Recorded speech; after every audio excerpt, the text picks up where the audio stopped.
Hello, everybody. Hello, and welcome, as always, to the Digital Basement here on a lovely, lovely, lovely Monday afternoon. Hope y'all are doing well here. Yo, I love being able to be here and just like talk about cool and interesting things with y'all. So I'm stoked today. We got a little bit of fighting game history today, actually.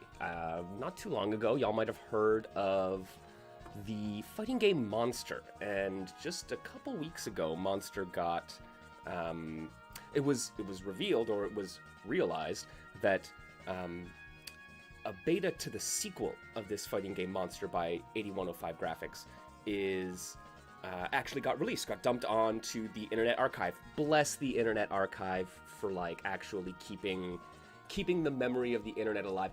Dudes, we say the internet never forgets. This is the thing about the internet, is the internet is very forgetful about all of the things that you are proud of, and then it has an eternal memory for everything that you feel shame in. And this is the curse of the internet, right? So oftentimes amazing things get lost, and so thankfully someone managed to track down a copy of this beta of Monster and dump it onto the Internet Archive, and we're going to talk about Monster, we're going to talk about 8105 Graphics, and we're going to delve into a little bit of indie fighting game history here, because this series actually stretches back to 2003, I want to say. I got my notes. I'm going to pull up my notes in a minute. We're going to talk about this. Yo, what's up? Super, Andrew, hope y'all are doing well. We're having good times here, man. This is gonna be a fun day. Guardian Spades, it is about that time again.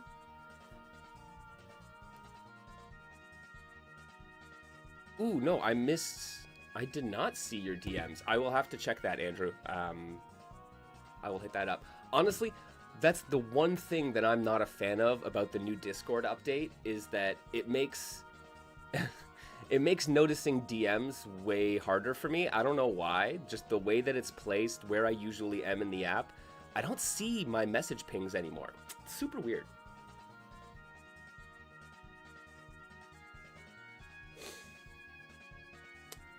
Guardian wondering if I've considered doing a video or something about the recent boom in FGC archaeology. Yeah, absolutely. I think that's kind of one of those things that we talk about on the periphery around here, right? But I haven't really like delved into that idea in particular. But yeah, you're right. There's a lot of this. There's been a huge resurgence in kind of the retro fighting game scene, and people recognizing the value of some of these older games and bringing them back today, right? And between things like Fightcade and DuckStation rollback emulation and that, right? It's giving a lot of these older games a good opportunity to breathe. So that is something that, yeah, we should do that. And then there's also, I mean, outside of just that and then the general recognition of these games, but yeah, there's some folks who are doing like actual legit digging. I mean, Andrea D doing their series on supercombo.gg about Mugen and tracking down some of the original members and getting some of the, mysterious history unveiled there. But yeah, the lost betas, there's actually, you're right, there's a bunch of games. Ooh, I can't remember, there was an arcade game. It's supposed to be coming out on the Exa Arcadia platform. But like heavily martial arts, really, really big sprites, heavily animated characters. It's an arcade game that got canceled way back when and finally came back. Daraku Tenshi? Oh, that doesn't... I might be thinking... I might not know the untranslated name. Right? Yeah, not necessarily canceled, but I guess, no, there was one. It was released basically unfinished, where the devs were kind of like, we put it out, but is it done? No, not really. So it might be Daraku Tenshi. Okay, yeah, that's definitely, okay. Yeah, no, I'm thinking of the English name for it, because it's based on a, like, martial arts movie, I believe. It has some, like, connection to a wider franchise, right? Yeah, Fallen Angels. Fallen Angels. Yeah. That's the one. Yeah. Okay. Cool. We're on the we got it. But yeah, no, there's a lot of really interesting, fighting game archaeology. I mean, there's a lot of our thinkers, for lack of a better term, right? People who like talking and thinking and writing and discussing these old games. They're getting to a point in their life where this kind of stuff is like they have the tools at their disposal to dig into this kind of stuff and actually get some results. And so you're seeing people apply that stuff, right? So yeah, it would be interesting to see kind of the wider the discussion around that, right? Andrew, though, suggesting another game that is the less you know, the better type of game to just kind of play. Interesting. Oh boy. All right, yo, it is time to let's kick off the day, friends. Happy Niche Fighter Monday.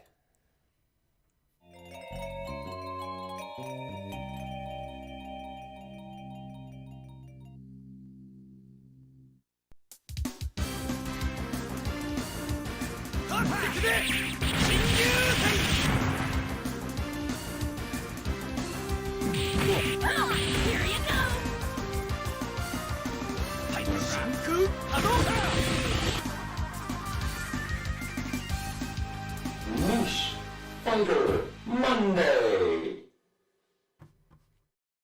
You know, every time I play that intro, I think to myself, damn, when is Fightin' Jokes gonna get its rollback release on Steam? Ooh boy, do I want to play that game with people.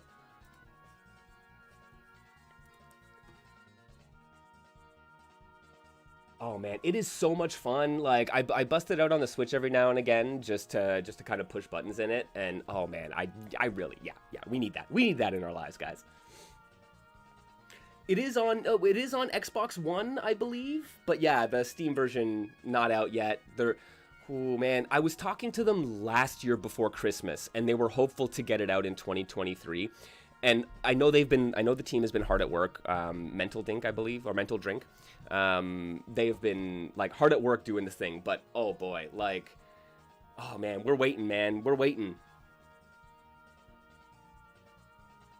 Gotta respect the dedication to keeping that game alive. It's wild, right? It's so great, though. I'm glad. Like, the team kind of came back in part to, I believe one of the original team members passed away, and they kind of brought them back together in a way to, and they're like, okay, let's do this. We can build on it. And so, I mean, from the things that I have, heard from some of the team members through various discussions, you can hope for a lot more than just a DOS version of Fightin' Jokes at some point in time. At what point in time, we're not entirely sure. But more than just DOS with DOS version of Fightin' Jokes with maybe some bug fixes and rollback netcode, they have big plans.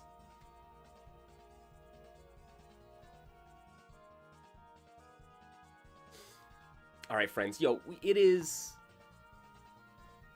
time for some fighting game history. Monster is a fighting game from 8105 Graphics. Now, this is a team that you probably haven't heard of. As far as I'm aware, the only things that 8105 Graphics have worked on is the Monster series, of which the original game was released as a PC title that you could purchase, and the sequel ended up in some kind of development hell and never saw an official release.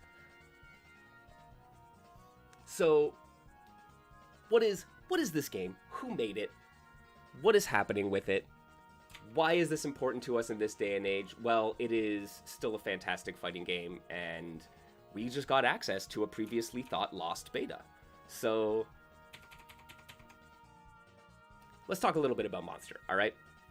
So, 8105 Graphics is actually led by, it's a one-man development team, from everything I can find out, led by Sho Kawakami. Sho Kawakami is also known as Shock or Natalie Sin in various internet circles. And, I gotta be honest, I'm a little unsure of the pedigree of this developer. I am unsure where they come from. We actually, Bertman Hayama here has actually, they're going to be coming on voice chat in a little bit to discuss this.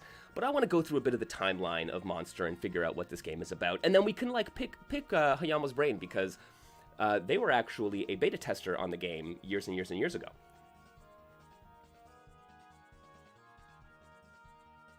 So, lead dev of 8105 Graphics, Sho Kawakami, right? Also known as Shock. So, like I said, I'm unsure of their pedigree, right? So, now I do know that they definitely have a history as a kimono artist or a furry artist, right? That is, I from everything I can tell, that they have a pedigree as an artist working in the kimono scene, right? So, that much I think we know is true. Now, I've done some research and I found a website called World 1-1, and they claim that Shock is actually a former Capcom artist who worked on the Vampire Savior series. Now, this is one of those things that, like, I have not been able to corroborate this at all. I have, right? That was the rumor at the moment, according to Hayama, right? But I have not been able to corroborate this. I've looked through a ton of the Capcom Vampire Savior Darkstalkers credits, some of the adjacent games that I know some team members crossed over on. I've taken a look at their animation teams to see if I can find any of these names, either, Sho Kawakami, Shock, or Natalie Sin, right? Nothing. And if somebody has can find the references of these names anywhere in any Capcom game, that would go a long way to corroborating this. But only, as far as I can see, only World 1-1 has actually made this claim that they are a former Capcom artist. Now, given how crediting in arcade games actually worked in that era, right, in the 90s, even into the 2000s, crediting in fighting games, especially arcade circles and Japanese devs, it was very, very bad. You did not get proper credit. You had to use aliases. Aliases could change for people over time, so tracking down who did what and like who was actually responsible for that can be quite difficult in a lot of situations. So that's not to say that Shock wasn't one of the wasn't a Capcom artist working on the Vampire Savior series in some capacity, but I have not been able to actually corroborate that. I don't know. You've heard this too, Roderick. You don't know if it's true, but the Wolf Chat has John Talbane's taunt, right? And there are, if you look at the game, all right, there are some fair similarities between some of the characters. There's a wolf character who actually has Talbane's multi-dash 8-way super. There is a character called Shelly who is remarkably similar in some design aspects to, Morgan or Lilith, right? Some of the visual designs. But they've got the Morgan air dash. There's a lot of similarities there, right? So the crossover between some of the influences in Monster are definitely apparent when you look back at Darkstalkers. Now, is that because they worked on it? Is that because they were inspired by it? I'm not entirely sure. But that's what we got that. What we do know is that 8105 Graphics is a solo dev team. So Shock is the solo dev plus working with VO artists, at least for the first version of the game. And work started on the first version of Monster in 2003. And so they started working on it. They did all the animations, the programming. I believe they built the engine from scratch. I don't know what kind of tools they used to do it or what it's built in, but it seems to be a bespoke engine.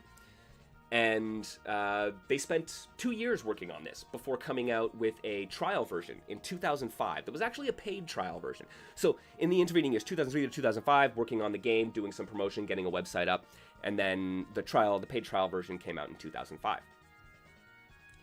This was met with, some good reception. A little scene developed. They started working on the game, continuing to do updates. And finally, in 2006, they released, I believe it was 2006 when version 1.11b came out, which is the last update for the original version of Monster that we know of. And it was at this point that it was the full version of the game, and you could purchase it from Shock's website, right? So you can go to the 8105 Graphics website and pick it up. I mean, that's kind of pretty standard. Like, it's interesting, the pedigree, if that's true, like that is a super interesting thing that, former Capcom developer moves on to do independent stuff because they're not happy with the state of fighting games. There's an interview with Shock, actually, from 2007, and they talk about the disappointment they had with the direction that fighting games were going in and wanted to try something different. And there are a couple really interesting systems in Monster that kind of like, I don't know, that backs up their claims there, right? And in that 2007 interview, actually, what Shock talks about is they start saying that they actually, if they want to continue working on this series in any fashion, that they'll have to start delegating to an engineer to continue development. They say that they're actually really bad with working with people and managing people, so that's partly why it was a solo development. But looking at expansions, looking at where that's going to go from there, I mean, they said they really have to bring somebody on board. Somewhere in and around here, post-2007, Shock seems to hook up with FGC member Aya Immortal. Now, this is a name that, and hopefully maybe Hayama, maybe Roderick, if you have any information on where Aya Immortal came from, that would be a little bit interesting, because I recognize their name, I recognize it, I've seen them, I probably saw them on the SRK forums back in the day, but like, I don't know, man, like, I don't know what their history comes from, but in some fashion, they get hooked up, right? Oh yeah, Aya Immortal, you're right, that is the final boss character of Hinokakara. Horseplay saying that former Capcom dev supposedly made Vanguard Princess, so it's not unheard of that would happen. Ah, interesting, right? So there is some... Interesting. Yama, they were in constant contact with Aya Immortal between 2007 and 2009. And, okay, this makes a lot of sense, because like I said, at this point, Shock hooks up with Aya Immortal, and they are obviously the one that they decided to delegate some of these responsibilities to, right? Aya was working as a battle engineer and helping with the updates on this game, but wasn't a programmer themselves, as far as I'm aware, right? So they weren't an animator either. So like, in terms of what they're able to do, and we'll see why this is important in a moment, it was limited to a lot of the combat balance aspects of it. So 2006.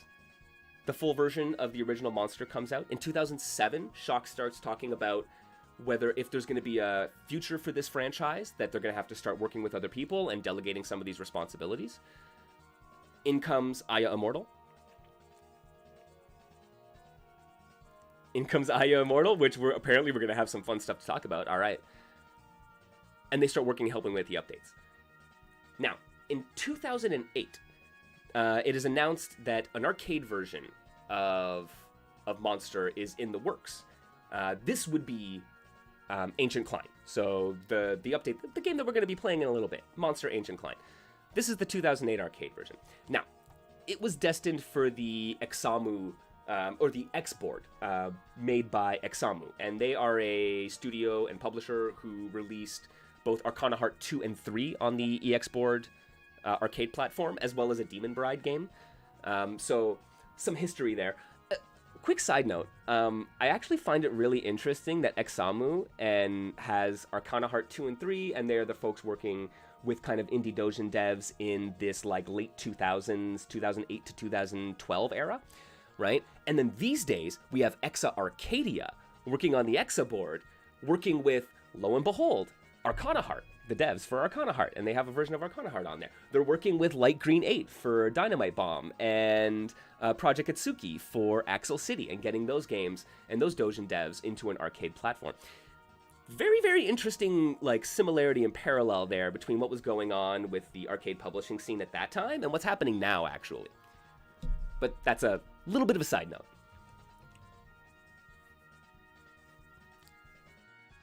So we have Monster Ancient Cline destined for the EX board, right? And it started getting worked on. They started doing some updates. This version had several location tests in Japan, but the development of the game kind of fell by the wayside after, and this is according to Aya, after Shock was offered a position at Arc System Works, developers of BlazBlue and Guilty Gear. Right? Apparently this was a very generous offer that that Shock was offered from ArcSys, and they decided to accept it. And I mean, what happens when you're working on your own fighting game, and then you get hired by one of the larger fighting game developers in the publishing scene, in the development scene? What do? Well, you'll probably stop working on your game. And so this version was kind of defunct, right? They had some tests, some location tests, like I said. They were working on the game. They had a couple different versions. Actually, here we can go through here. Talking about Monster, we have this is the original version, one of the early original versions of Monster. You can see the plain gray UIs, and as the game went through development, it changed some, right? Eventually, the official release, the 1.1b release of Monster, looks like this, right? Slightly different UI, bit of updates here and there, and then we get into the EX board version. Now, this is one of the earliest screens of the EX board version that I could actually find, right? And you can see brand new UI, much sleeker looking, actually, very much better cohesive design, if you ask me. But it looks like most of the pixel art. I don't know if it. Oh no, this is updated pixel art. So if we look back here, right? This is Celia and Cats. And then Celia, Maya and Cats, apologies, right? So, you can see the difference here, right? So, in the intervening years between 2006 and 2009, which is when I believe these versions were coming out, you can see the big improvement, right? And here again, Maya versus Cats. It does look very nice, right? Oh, Bro Hayama saying Examu was actually a pretty shitty company as well, all things told, so he basically escaped that situation. Interesting. Oh, Examu also made Aquapaza, Nitropolis Blaster, Millionaire Arthur Arcana Blood. See, like I said, those were the folks working in the kind of indie space and approaching Japanese devs at the time. And today we have XR Arcadia doing the same, though less aggressively, I would say. But yeah, so this is what Monster is looking like at this point in 2009, right? So, at this point, Shock stopped working on the game, but did hand over the reins and the rights to the game to Aya Immortal. Now, this is where we get into what will become the version that we're going to play today, right? So, the EX board actually ends up being discontinued in 2013.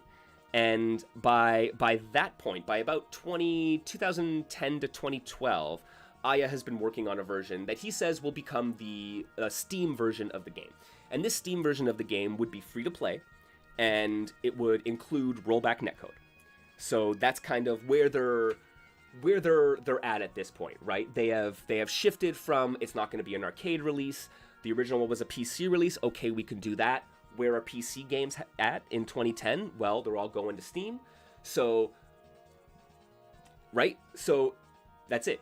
Rollback netcode in 2012, that was the claim, right? So how now I have some doubts as to how realistic this was from the get-go, because Aya, to his own admission, was not the programmer of the game, right? So they might have enough knowledge, or they might have enough programming skills to be able to assess whether or not the version, the Examu version that they were working from, was able to be implement a rollback netcode solution for it, right? Perhaps they were, but I don't think they necessarily have the skills to do it themselves. So in this time period here, the 2012 to 2015, Aya was looking for a partner to work with in order to continue development of the game, right?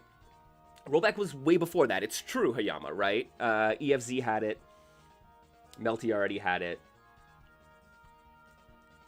Right? But it is interesting that it was once again an indie developer, cognizant of the state of fighting games and what was going on with things like Fightcade and how, and seeing the importance of rollback netcode at that point in time, and willing to declare that it was something that was going to be included in the free to play version of the game. This game was also, they also had plans to have DLC for the game down the line, which would also be free. right? And so, but in order to do this, you have to hook up with more artists because they're not the artist of the game. They'd have to hook up with programmers to make sure that the updates can happen, more than just working on the modifying the battle balance, which is what Aya was primarily doing. So they did demo some of this work. Around 2012, there were versions of Ancient Cline that were being demoed at EVO, apparently. Now, this is where we've gotten some of the original footage of Ancient Cline that you can find. And you can actually find a bunch of it out on YouTube, right? So yeah. And this is that excellent point, Hayama. Worth noting that around the time Street Fighter 4 came out, around 2009, 2010, there was a very solid community of Monster players on the Shoryuken.com forums. The SRK forums were a pretty solid place for some of these smaller communities, and Monster did develop a following there, right? And so Aya was out on the SRK forums searching for beta players. They demoed it at EVO. There are some location tests out there. And so it's at this point that we move from the old EXA version, and there's actually a live stream. There's a Justin TV stream of Aya going over some of this information, and in it they're showing off a version of the game that still has the arcade credit count at the top of the screen. As you can see in this screenshot here, it's actually gone. This is from a later version of Ancient Cline that was obviously being built as the PC Steam version, right? So we have these location tests, we have these videos come out, that this is why we've even known about this game for it, because I mean, he was very active on SRK forums, which are very active as well. There was a Monster community already, there was interest in this, people were playing some of it, and after 2015, I believe there's a post on the Ancient Cline, Monster Ancient Cline Facebook page from 2015, and it's Aya saying, hey man, it's gonna take a lot for me to be able to actually do this. I think at some point they realized that they overpromised and were not able to deliver on those things without a pretty significant amount of help.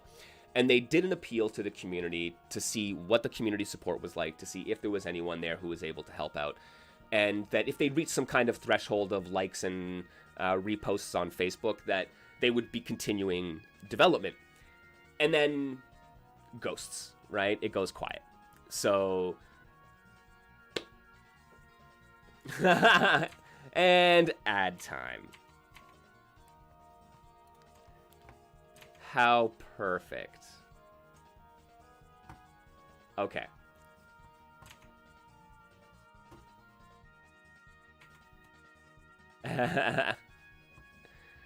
Okay, as these ads run, I'm gonna do a quick little recap of where we're at. So, let me take us back. Let me take us back to the beginning. Monster by 8105 graphics.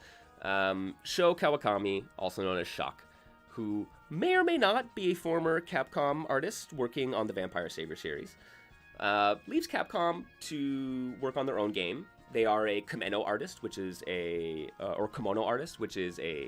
furry artist in the Japanese scene, and they start building this game, Monster. It looks like this in the early days. It's got some interesting systems, like this power break system, which Shock uses as an example of, like, this is what I want to do with fighting games that are different and interesting, and fighting games have become boring, which is why I'm making Monster. They release a trial version. The development on the game starts in 2003, and they release a trial version in 2005 that you could purchase and invest in. Excellent. Ads are over. We're just doing a little recap, friends. They work on the game throughout 2003 to 2006, at which point the final version of the original Monster, 1.11b, gets released, and you are able to purchase it. Later on, 2007, 2008, Shock talks about expanding the operation and bringing on other people to work with, even though they're not fantastic at working with other people, and so they need to delegate some responsibilities to continue work on it. This leads to a 2008 arcade version that was destined for Examu's EX board, famous for hosting Arcana Heart 2 and 3 and Demon Bride. And then that unfortunately fell to the wayside after Shock was offered a position at Arxis in order to work on one of their games, some game, who knows. Arxis works on a lot of stuff, famously BlazBlue, Guilty Gear. They did accept that, and then the EX board version of Monster Ancient Cline was discontinued around 2013. So Shock stops working on the game, hands over the reins to Aya Immortal, who is an FGC member who's been working in the scene, and they take over the reins to make a Steam version of the game that was going to be free to play and have rollback netcode. We got a bunch of videos from different location tests and some events hosted at EVO 2012, up through 2012. And then a couple months ago, I'm not sure who it is, but Plasma Sword, the absolute genius, the brilliant figure in the niche fighting scene, Plasma Sword, shoutouts, brought it to my attention that a version of Ancient Cline has been circulating in the Chinese corners of the internet. And friends, this is the thing. This game wasn't lost, right? I say this like this thought to be lost beta, right? It was only thought to be lost by English language folks. People had access to it, right? And this game was circulating the Chinese interwebs, and someone took note of this and was like, holy fuck, this isn't just Monster, this is actually the PC version of Ancient Cline, which, as far as I can tell, the version that we're going to be playing looks newer than any other video I can find of Ancient Cline. I would love for Hayama to be able to confirm this when we boot it up. So we didn't lose this, man. It was there. And so someone found the corners of the internet that were still talking about it, and then dumped it on the Internet Archive, right? Lo and behold, we have a version of Monster Ancient Cline that we're able to play that we didn't think was going to be able to happen. Hidden in plain sight. This happens a surprising amount, like, legitimately. This happens a lot. It was a very similar story with the Laptop Arcade 7, if y'all remember that from a couple years ago, right? It was this little, like, tabletop arcade setup that had a couple fighting games that seemed to be, like, bespoke fighting games created for this system, right? And the Laptop Arcade 7 was sitting there. It was there, right? People were seeing like, oh, where are this footage where are these screenshots coming from? It was on Amazon. You could purchase it. It was on Alibaba. You can purchase it. The developers had a website there, and they listed the games that they worked on. It was right there. We just didn't look there because it wasn't English language. And so it's a big problem, right? And so when we talk about a bit of the fighting game archaeology that Guardian was talking about at the beginning of the stream, right? If we're going to be doing that, we need to be able to pay attention to different language sources, right? Now, this is something that I'm able to speak French. I'm able to read French. I really need to be digging into, like, the French arcade history and to see what's there. There's a lot of crossover between France and Japan. There's a lot of cultural exchange that happens there. Anime crossover happens a lot. Manga crossover used to happen a lot. Video games crossovers happen a lot. So when those, like, cultural divides get bridged by certain communities, if you have access to them, if you're able to speak Portuguese or Spanish or Dutch or whatever the case may be, in my case French, take a look into these places, right? And maybe you will find that, lo and behold, there's this previously thought lost version of a game that, oh yeah, here's the PSX beta. It's been sitting around here for 10 years, right? So, shoutouts to Plasma Sword for bringing this to our attention. Shoutouts to this unknown FGC member. I'm not sure who it was. I actually haven't been able to find their name. I must rectify that, actually. And that's kind of where we're at. This is what brought us to the tale of Monster that brings us to today, when we're going to be able to actually play this game. Now, before we do that, I'm gonna hop into the voice chat over in my Discord, and I'm gonna bring on Hayama, and I want them to talk a little bit about their experience being a beta tester for Monster. But they had some attention, like had some talk with Hayama Immortal throughout this time, so maybe we can get a little bit more insight into what's going on.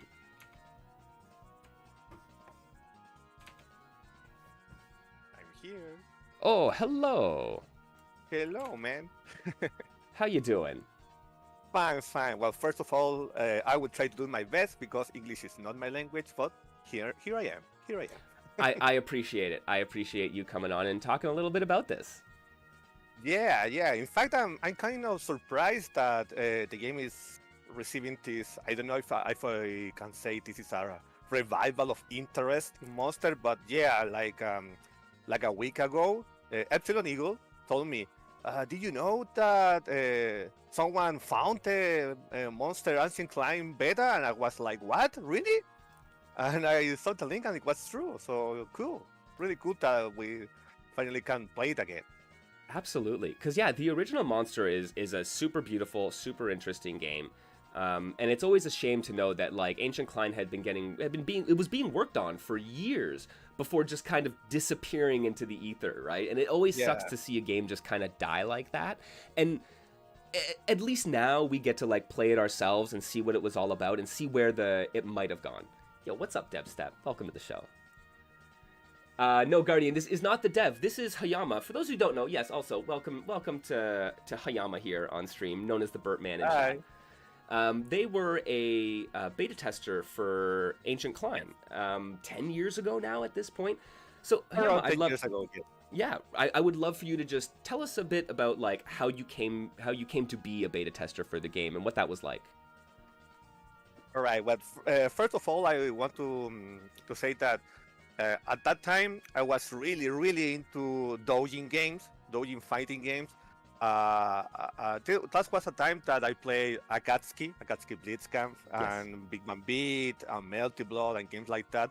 And for me, it was like one of my favorite moments in fighting game history because it was that time that, well, I know that in the United States and in Canada, there is this idea that we were living a dark age of fighting games, but yeah, that's not what I think it's true, because here in Latin America, well, I'm from Chile, by the way, and here in Latin America, everybody was crazy with KOF 2002, so for us, it was not a dark age at all, but it was true that we were receiving much less fighting games, so the doujin scene for me was like a revelation, was like, you can do this game, this quality is so good, and there was like 2 or 3 people making it. This is fantastic. This is amazing for me. It's amazing, I know, right? Yeah, I when Melty was released, it was like a Naomi type of fighting game. The quality was so high, so for me, I was really into that. And because of that, I was covering fighting game news at that time on a site that is called Gamer Café in Spanish, and I covered all the news about doujin fighting games and indie fighting games at that time. So I was there covering those news. You were in the thick of it. Yeah, and I found Monster at that time. In fact, I was searching for the news, and I have some links. Maybe, I don't know if you are interested, but I can put some links for you. Yeah. On the chat, here in the general chat, it's okay? Yeah, absolutely. Okay, so this was the first time that I covered Monster. It was in 2006. It is in Spanish, of course, but I covered the game. Yeah, and here we go. Yeah, December 15th, 2006. Yeah, I covered the release of Monster. At that time, I know that there was a demo. In fact, there is a link to the demo on Red in the news. That's me. This is Hayama. That's me. So at that time, I was kind of curious about it because it has this pre-rendered 3D graphics work. It looked kind of really interesting, but also it has this, furry elements that people were like, oh, I don't know if I want to play this and all that stuff. But yeah, for me, it was okay. I'm fine with that. And when the game was released, well, I'm from Latin America, so I need to say this. We pirate it. Greetings to Japan. I'm sorry, but that was their situation at that moment. And I love it. I think that the game was amazing. It has a lot of cool ideas. The music is fantastic. It's the fantastic. Best thing for me. For me, it's the best thing about the game. I'm sorry, but the music is amazing. And I like it. And I played a lot. And at that time, there was the Shoryuken forums that probably a lot of people from English-speaking worlds remembered because it was... That's where most of us hung out. Yeah, it was one of the best places for niche and doujin and small fighting game circles to chat and play and all that. And I was there. In fact, I was the guy that... I was the mod for Vanguard Princess talk in Shoryuken at that time too. So I was like, yeah, there's this game and I like it. I upload some videos. I still have that fight. And people were like, oh, people are playing this game for real, because one thing is playing and another thing is uploading spite on YouTube. It was oh, people are really playing this, and some people from Shuriken was like, oh, let's play, man. But sadly, I was in Chile, so you could imagine that the online was working like crap. Oh yeah, that connection was not going to be good. No, not at all. So I'm sorry, we can't because I'm from like from fucking Chile, so I'm sorry. Well, okay, but at some point, I Immortal talked to me.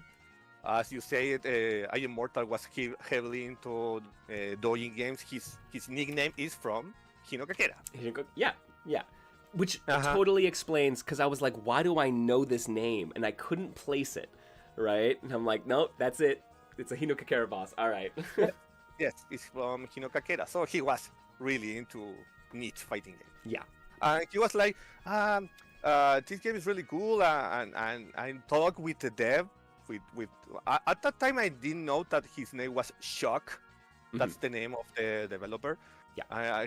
I contact with the developer, and he was really kind, and we have an exchange of ideas and all that. I was cool. That's nice. Yeah. And months later, Shock announced that he was going to upgrade the game with 6 more characters. Yeah. 6 more. I was like, 6 more? That's a really big update. In fact, he told Titrings 6 characters that the game was gonna be free to play. I clearly remember that before it was the arcade version announced, he was saying, I'm going to make this game free to play, and I'm going to make history mode on the game. In fact, I was searching for this because I was remembered this, and he showed a clip of the history mode. And I found it is a small clip. I have this scene in YouTube. I put the link in your chat. Very nice. And he was making these FMV clips of the history mode. Oh, YouTube is not going to play it? No, it's working. Oh no, it's not working anymore. Curses. But yeah, he was making this history mode. It was kind of ambitious. Here, I'm gonna drop the YouTube link in the chat for anybody who wants to take a look at it. Yeah. But well, and then the arcade version was announced. I was really surprised at that time. I was really happy because it was this moment of seeing doujin games come to commercial arcade releases. It was not only Monster, it was also Akatsuki that has his arcade version that is amazing. And I still want a Steam release of that. Please. And well, Melted Blood, of course. And I know this is gonna sound kind of weird, but there was a lot of canceled doujin games that they were never released on arcades. I remember that there was this game called Nitro Royale that it was going to be released to on arcade, was never released. Well, anyway, the thing is that it's from a long time ago. Long time ago. Yeah. I don't remember the situation, but I was in Skype at that moment, and Aya told me, hey man, I'm working on Ancient Cline. Oh, really? That's cool. So do you want to be a beta tester? Because I know that you played the game, because you have your YouTube matches, and they are very good. Your level is kind of really cool. And your friends too, because I have a circle of friends that you already know, because everybody was on my chat that day when you were in my streaming. All of them played Monster at that time. All of them. Beautiful. And it was like, okay, yeah, sure, of course. Well, first of all, being a beta tester for an arcade release in Japan as a Chilean was like, of course I want to be part of that. Right? Of That's course. amazing. That's amazing, man. Yeah, let's do it. And okay, I send you the link, and you will be you will make a report of what you found of the beta every week, or even like 3 days or something like that. Okay. And I was okay, fine.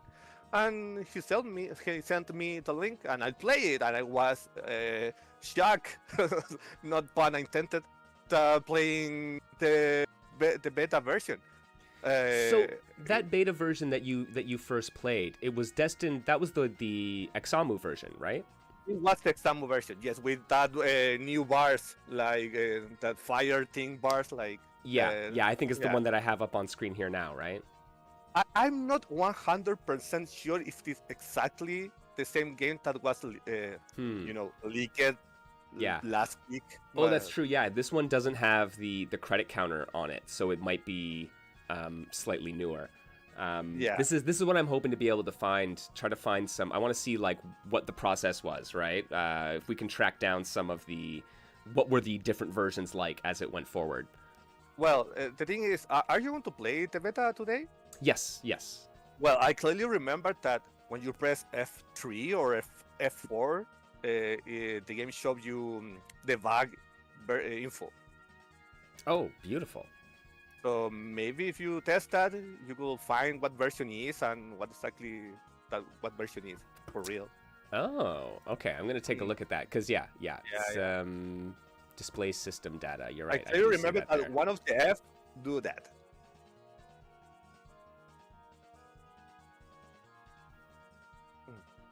But yeah, I played, and I was really happy about that. But I must say that I played a lot of the original Monster game, and I will be honest with this, I didn't like too much what the Ancient Cline version was doing. Honestly, it was much slower. The combo system was really less inspiring, I think, because in the original game. There's this freedom, especially in the air, for combos, and it was not present on the Ancient Cline version. I was like, I got these combos, and I do some videos for I Immortal, but I don't know, man. I think I like the original game a little better. I will say that, I feel like the original Monster had much more distinct shift modes. So there's three grooves in the game, basically, for those of you who don't know. Monster, what are the other two? Freedom, and the green one. And the green one, Tranquility. That's what it is. Right, and they all do slightly different things, but they felt much more distinct in the original version than they do in Ancient Cline. And I could never tell if that was Aya's new direction for the system, or if it was just a reflection of it being early in the development. Right. Okay. Here's the thing. I honestly don't know exactly what Aya did on the game. I know that he was in contact with Shock, and he got the beta because of that. But honestly, I don't know how much he works on the system of the game.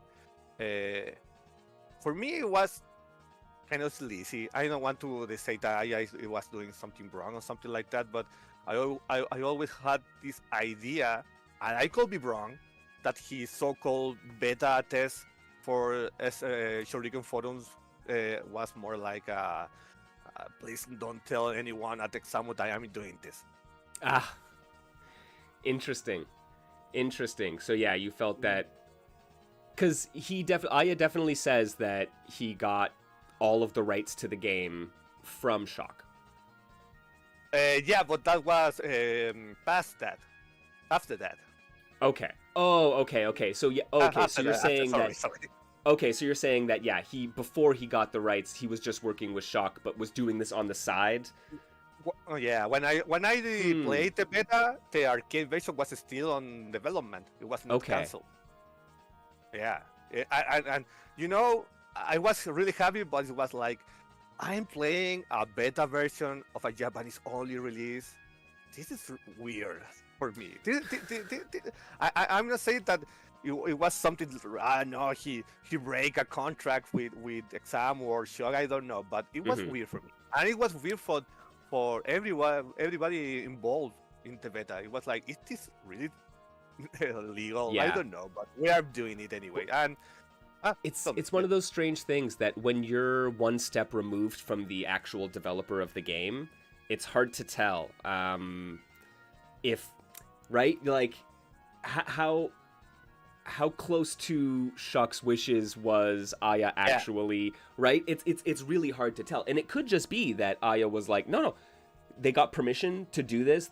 Shock said, get it beta tested, get some feedback, and this is how they went about it, and that was totally fine and legit. But it's really hard to tell. And so, I mean, worth noting at least that you had some kind of weird vibes about it, right? Yeah, if you go to the official website of Monster and the official Ancient Cline website by Examut that exists, I clearly remember that site. There was no information about a beta testing or people are people around the world testing the game. No, there was zero information. Everything was I Immortal contacting us on Skype doing this. Interesting. Okay, you're right. And if you do some digging, there are interviews with Shock talking about doing location tests at TRF in Japan, right? Yeah, in Japan he did. They worked with Game Center to run like location tests on several occasions, as far as I'm aware. And so yes. And that was public knowledge. So it's not that they weren't talking about beta testing and location testing. It's just that they didn't talk about any of the Westerners doing it, right? Yeah. Oh, this is interesting. Yeah. It was always a weird experience for me. I'm not saying that it was 100% illegal and he was doing something really wrong. No, he was. As far as I know, nobody in Japan knew it. Yeah, but yeah. That was the beta test, the test for me, and I played. It was fun, but I do my request like, can you fix that? Can you change that? There are some things that I really don't like. There are some things that I like, and he was like, yeah, sure, yeah, for sure. But the thing is that he never really changed anything. He was that beta, and that's it. I never saw a really proper update of that beta. Interesting. And, all right. Time passes and the game was cancelled. Yeah. I was sad about it because the game looks cool. I really love Monster, and for me the game was cancelled not because Shock was offered this work at Arc System Works. In fact, I knew that at that time. I had a news on my site on Gamer Cafe talking about that. Oh, okay. But I heard that later, that he was supposedly working on Arc System Works. But what I hear in Japanese source, that sadly I don't have, and I will be responsible for this, is that Examu was kind of a bad company to work in. Yeah, they were not a great partner, right? Yeah, and Shock was basically escaping to work with Examu. And I was like, oh, well, that's too bad. Also, I want to say that the X board, the Examu board, it was really successful with Arcana Heart 2, and they were like really, really ambitious about it. They want the X board to be the next Neo Geo. Yeah. It was like, oh, we're gonna release all those games, and we're gonna support the indie and doujin scene, and we're gonna do this really amazing work with it. And sadly, Arcana Heart 3 was not like a bad game at all. In fact, I love Arcana Heart 3, but it did have the same reception as Arcana Heart as 2 yeah. in Japan. Because in Japan, Arcana Heart, this is kind of hard to believe for some people, but Arcana Heart 2 was extremely successful in Japan. In fact, there was a time that it was making more money than Guilty Gear on arcades. Yeah, no, I heard it would do very well financially, but that Arcana Heart 3 did not capture the same kind of mind share. Yeah, so they were like jumping the boat, like, we are going to cancel all this, and Monster was more like a victim of that. Yeah, and that's probably fair, right? I mean, from the timeline that I've seen, it was if Shock wasn't happy with the partnership in 2010 or whatever the case was, and saw kind of the writing on the wall with what was going on, then waiting out that partnership and being like and escaping to Arc System Works kind of makes a lot of sense. Yeah. Also, Taito released the Taito Type X board, and everybody was jumping to that. It was like, this is a much easy to do. Well, not exactly. It was more like a Taito was much bigger than Much Examu. bigger, and So apparently harder to work much with. Yeah. bigger, and they have the support for Capcom and companies like that, and Yeah. they released Nessica Live, and everybody jumped into that, and, Mhm. and Well, Examu was even like, okay, even Examu now, they release games on Nessica Yeah. Live. So right, even it's- Examu. right? So yeah, they've given up on their own hardware. Like I mentioned it earlier on, there's a very strong parallel to the Exa Arcadia, which is currently being worked on as its own. It's going to be the next Neo Geo. It's doing Indian Dojin games and fighting games, right? It's doing all those things that Examu was doing in 2012, and weren't able to sustain, right? And so I think it actually kind of raises some important questions about what Exa Arcadia is doing and what their future plans are. Yeah, exactly. Oh, Yeah. well, that's amazing. I really appreciate you coming on and sharing a bit of your history with that and giving us some insight into what it was like working with with Aya and some of the people associated with 8105 graphics. Yeah, I love being able to dig into some of this history and share it with people. And it's history that, like I said, we thought it was lost, but it was right there in front of us all along. So Yeah. I want to just add one more thing. Mhm. I played the beta and all that, and when, for some stupid reasons that I hate myself, I lost that copy. I lost in a hard drive crash, yeah, and I was like, it's okay, it's fine. I will find it elsewhere we go. A lot of people played it too, and I was with that circle of Shoryuken forum players. I was talking to them, and it was like, no, I don't have it too. don't have it I anymore, lost it right? too. And this is it, everyone. I've been trying to make a point of this as I get new versions of these indie fighting games. I try to archive the old ones because everyone says to themselves, "I'll just delete it. Someone else will keep it," and then everyone deletes it, right? Yes. So it's not hard to put a little 100 megabyte zip file on an archive somewhere, and who knows when that's going to become important down the road. Yeah. And I want to say that, of course, at that time I will not do that because I had the trust of I Immortal to keep it a secret and all that. But as time passed, at the moment, at the time. Well, because at this point it's been, Oh, yeah. I mean, 8 years I think since Aya has officially spoken about the game, as far as I can tell. Yes.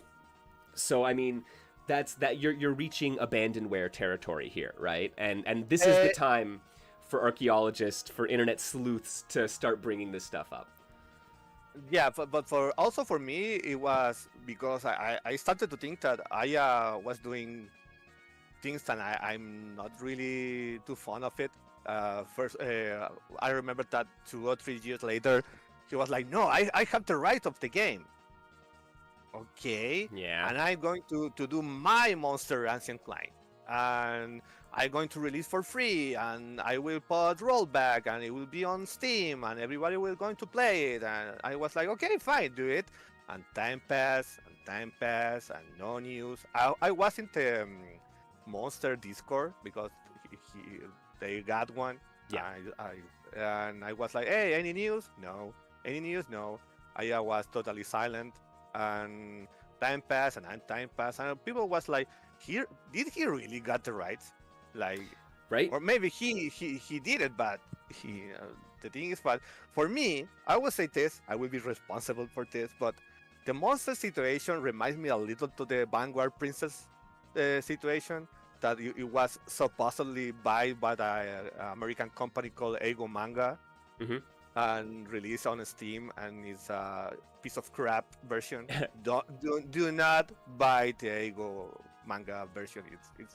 It's a scam because the game is still for free. They do some changes that nobody plays because they're crap.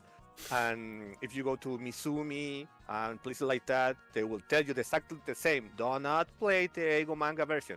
For me, the worst thing about that is that they told that they supposedly got the rights from the creator of Vanguard Princess because his stone was destroyed in the earthquake in Japan, Oh, and right. he wanted the got money from Vanguard Princess to reconstruct his town, and Yeah. we never ever found a single note about that from Japanese source. No Yeah. one. Whew, yeah. This is one of the I talk a lot about wanting to bridge the gap between Western communities and companies even, right? Like, what would it take for a Western fighting game developer to get published on the XR Arcadia? But then we have situations like this where when you only have one person as a go-between, you start having to question some of these things because you're just taking it on faith that this person has the rights that they say they do, has the influence and the ability to do the things that they say they do. It's really hard when you only have one gatekeeper between those communities. Yeah, yeah. Well, and that's it. I hope Haya is fine. No, nothing wrong with him. But I just wanted the monster situation to be more transparent, to be more. Yeah. Just no, tell and I us, appreciate man. that. Like I said, yeah. I'm not trying to cast aspersions on anyone, right? No. I like No. for me, it's that there are so many open questions that I would just love to talk to more people involved. I would love to be able to hear from Shock and say, what were your thoughts on this? Why did you have to leave the project? What would you have done differently? Those kind of questions, I think, would answer a lot of the lingering doubts, right? You know what? I think I have a solution for that.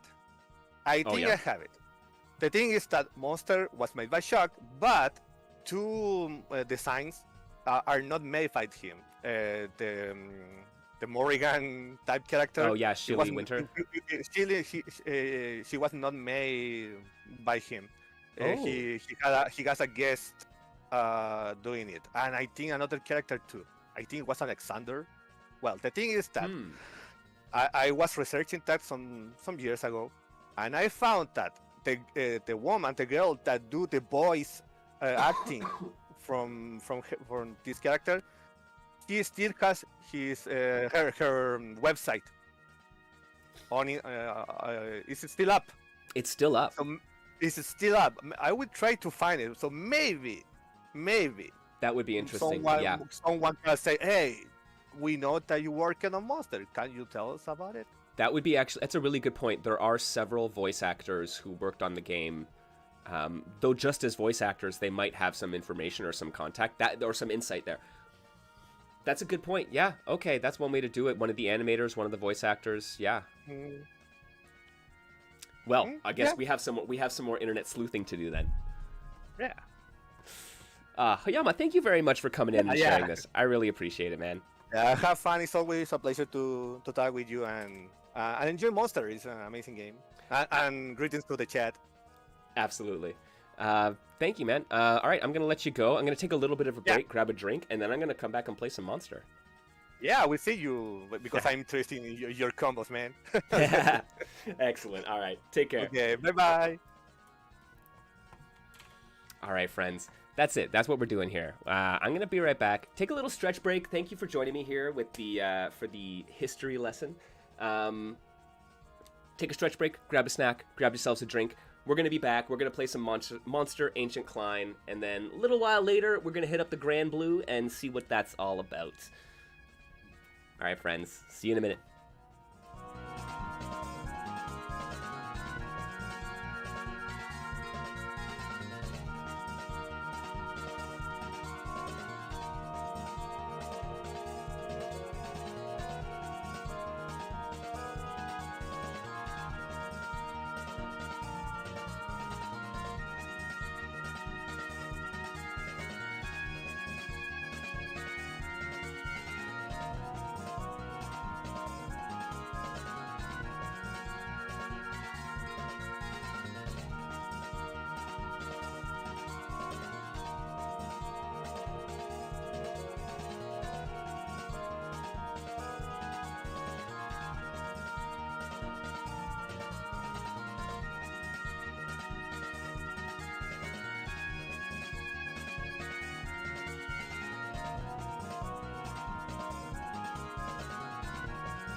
Welcome on back, everybody. We are hanging out for Niche Fighter Monday.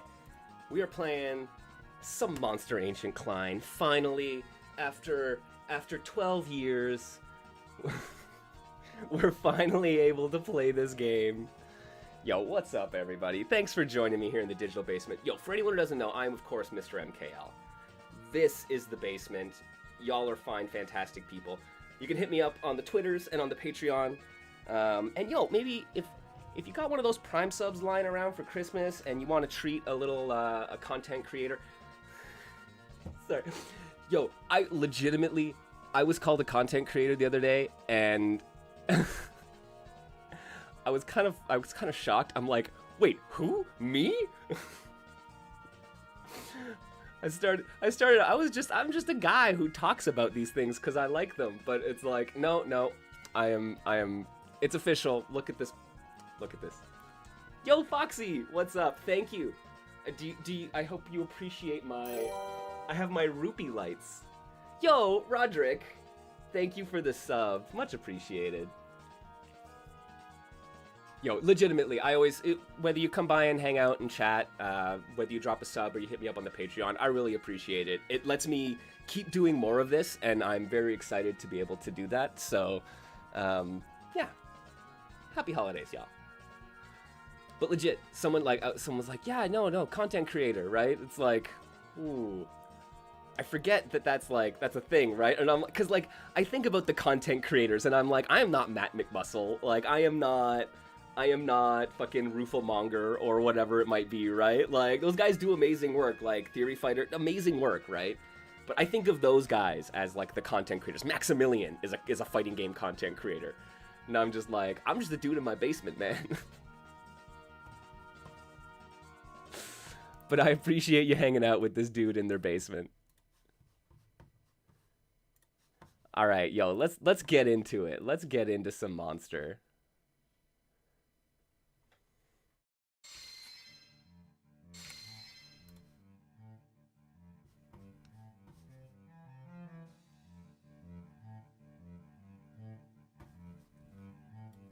Here we are. All right, we got a lot of characters. Like I said, it's a kimono fighting game, right? We have yet another furry fighting game. I'm gonna let the computer select Lilith because, I'm sorry, Shelly. And we have, yeah, Defender, Freedom, and Monster mode. Oh, dope. You've seen nothing yet, Roderick? Oh man, I need to see folks like Roderick hop on this game. Like, y'all can do fantastic things in fighting games, man. So, like, I want to see what you're able to pull off. All right, so thankfully, we have some debug options here. So we can get ourselves infinite health, infinite meter. Where's the other one? Nope, not F4, F2. There we go. It sure is a red stage. Absolutely. So we have. Oh man. Okay, we got a lot to explain. Monster is a 3-button fighting game. We have ourselves light, medium, and heavy attacks. This game also comes packed with a lovely little auto combo system. So if you just tap light attacks, you'll get a solid little B&B, leads into a hard knockdown. Usually can't follow up with anything. But it's relatively approachable, right? It's got your magic series. Where you can do like stand light, crouch light, stand medium, heavy, and then into special. The game actually lets you cancel special into special, so I can do like quarter circle forward DP. I can do DP, so long as I go from light into medium. Your heavy acts as a super, so I have this one, which you can see buffs up some of my moves. I freaking love this. And then the kind of one of the core features of Monster is the shift gauge. So you can see down there at the bottom. It's a funky little system here, right? Where you have this bar build up, right? This is your shift meter.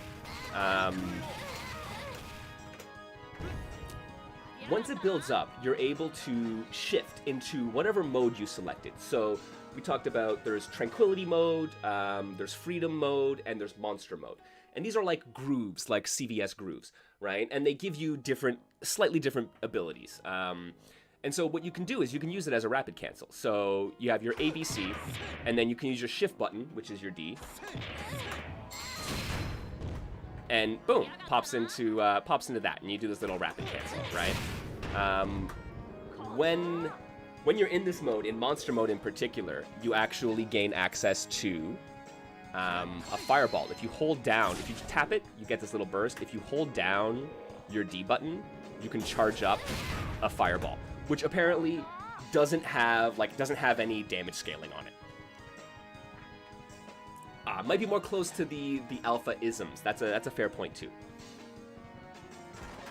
And yeah, Orju is probably one of the most technical characters in the game. So we'll get to that in just a second, as I just want to go over the system here. And so you'll see, right, my shift meter is charging up, so shift activate, right, now appears. And you'll notice that when I cancel into it, I gain a bar of super. So this is how you build your meter, right? You don't build your meter in a traditional way. This bar just ticks up over time. And when you activate it, you get 1 stock of super, and you can store up to 3, right?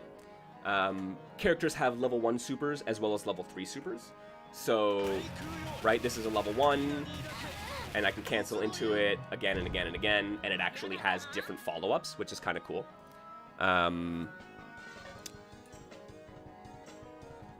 Yeah, it's a very unique and interesting way to get super. This is one of the things that Shock was talking about when they were developing the game, that they were disappointed in the way fighting games had gotten kind of stale and very like, this may be me imparting this a bit, like this is maybe a supposition on my part. But the sense that I got was that Shock was like, it's getting very samey. We're always referencing the same kind of things. We need to do something different, right? So what can you do differently? How do you build meter? There's a couple other systems in the game that actually go into that as well. And then, yeah, I had this other super, which is a level 3 super. And you'll see here that it does, right? It gives me these rings, which power up some of my special attacks. So I showed you this one earlier on. And then I have one on a medium button, which does a big explosion, right?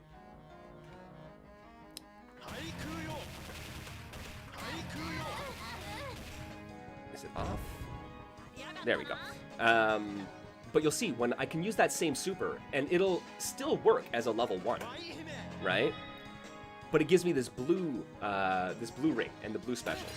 So this now freezes them, and it powers up different specials in different ways. So you can use it as well on a level 2, and he has a green one, which is lightning. So when Hayama said that Orju is a very technical character, this is one of the reasons why. So on top of his quarter circle forward, which he has this little poke, as well as a flex, which can, of course, be comboed. Should be able to be. Can't quite. Can't quite chain it to. He has a dragon punch. Right? He has a lunge from quarter circle back, and then a palm strike. So you can go from, like, lunge into strike. And then down attacks. So down will give him a slightly powered up version, right? So this is the special version of his thing. And once again, powers up in different ways, adds damage. You can see that does quite a big chunk of damage. So, excuse me. Incorporating this it's really cool because, like, meter is actually really hard to come by. So whether you want to build for a level 3, which with some characters does a tremendous amount of damage, or like being able to chain super into super. Honestly, I think the fact that, right, this works as an explosion plus gives you that, right? That's really cool, but you can also use your other supers. So this is just your level 1, which does that into a launch and you can pick up off of it. But there are, like, opportunities to cancel. So I cancel into a Dragon Punch, and then I can cancel into another one. So the like progressive supers that you use that give you actual different effects, right? Overhead, dragon punch, into the snap. Look at that damage! So like, saving up for a bar. Yo, no sweat, Hayama. Saving up for the 3 bar can actually be freaking huge, right?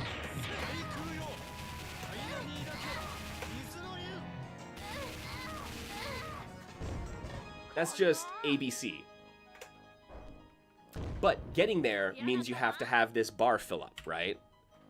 So like, it has to fill up, you have to use it. It incentivizes you to use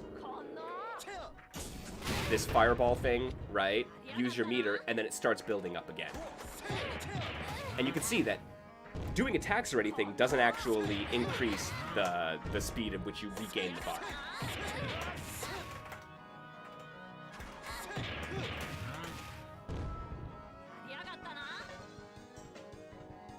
The other system in this game, which I find is really interesting, but I haven't figured out how it's actually going to come into practical use until I get a little bit more comfortable with the system, is this power break, right? So as you deal damage or as you block and like take hits but are blocking them, this power gauge beneath your health meter will slowly build up. And then the idea is that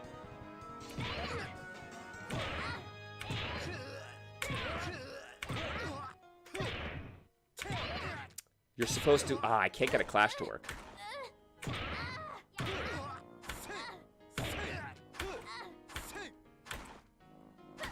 On a button clash,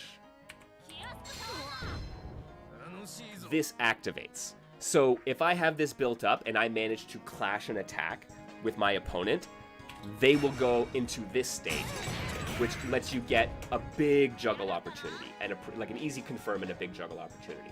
This is another one of the systems that Shock implemented to be like, okay, how can you do something different and interesting, right? It's like, it's not that you have a guard break that leads to this situation, but you have either you getting, like you having to successfully block attacks or you successfully landing attacks gives you this resource that upon a clash, upon a trade, you get what would be an even situation.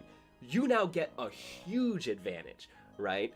It's a really interesting thing where now you can build characters and build game plans around trying to get clashes, right? Being, I have something that builds up my power break bar so that when I'm in neutral, I get this clash and it gives me my explosive damage, right? It's a very interesting way to shift the battle dynamics away from what fighting games traditionally do.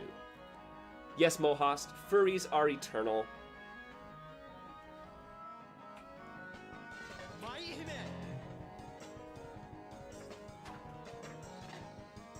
Oh, hot damn.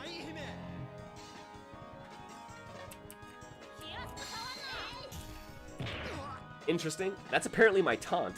Alright. Metered taunt?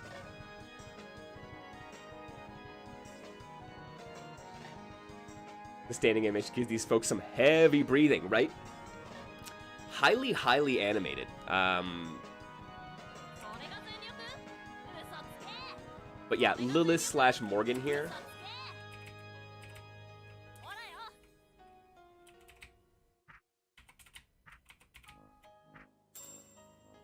Yeah, dude lifts off the ground. Seriously, you see, yeah, you see the, I mean, the kind of like squash and stretch that is implemented in the animation on this game is quite impressive. I don't know. So, like I said, that's my taunt.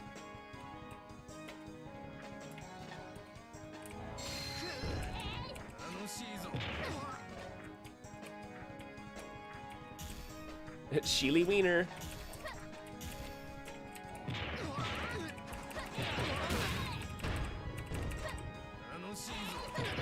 My dude, yo, I genuinely hope it's just a fucking 3-bar taunt. My dude is so convinced he's gonna win, he's just like, spend it. Now my man stands here, flipping you the bird.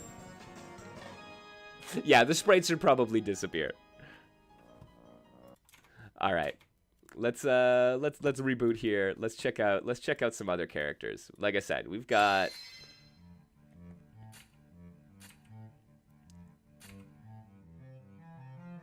some cool characters here.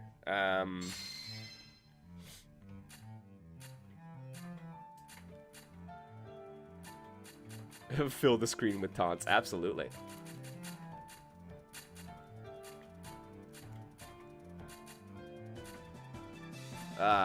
Who am I? Where is this dude?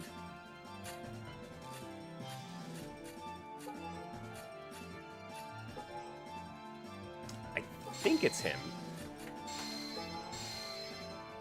All right. Ryujin. Yes, this is my guy. This is the other guy that I was playing around with.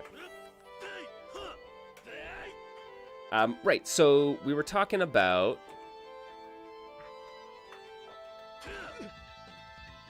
the different installs. So we went over it, right? So we have monster mode.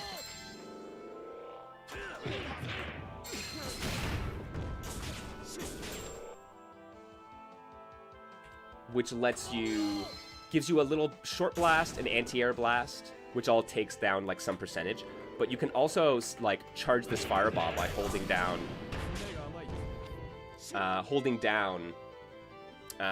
the D button or the shift button, right? Which I think is super interesting. So it's like it acts as like a negative edge fireball, right? Where I hold it down and I can do AB and let go and then dash up and do a follow-up, right?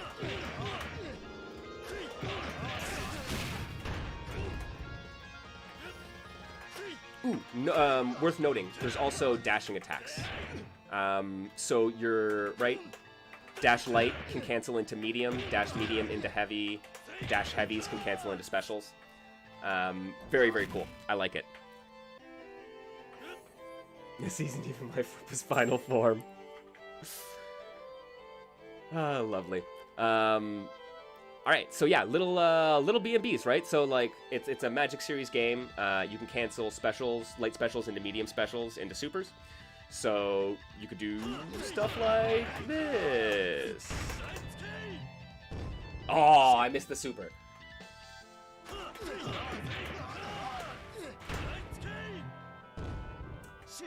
I might be too close to the corner for that to work.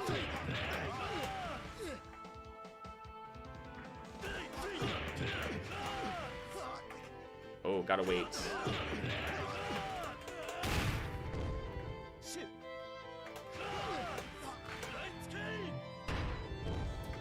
Yeah, damn. Worth noting though, this is the. Can we see maybe where this is a beta?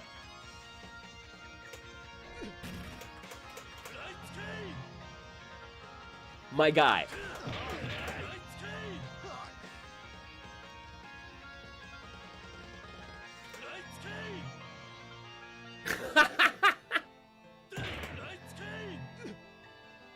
It used to.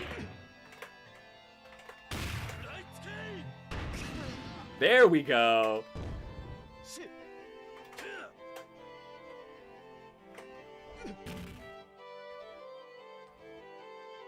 Yeah, no, it's like the big staff stomp.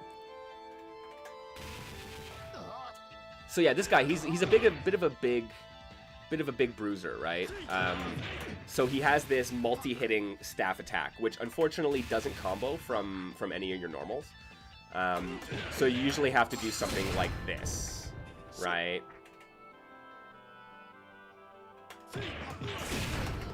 Oh, right, can't do it now that you can only do it off the rapid cancel, not off the fireball. So yeah, and from there, once they're in a juggle state, you can get them with the staff.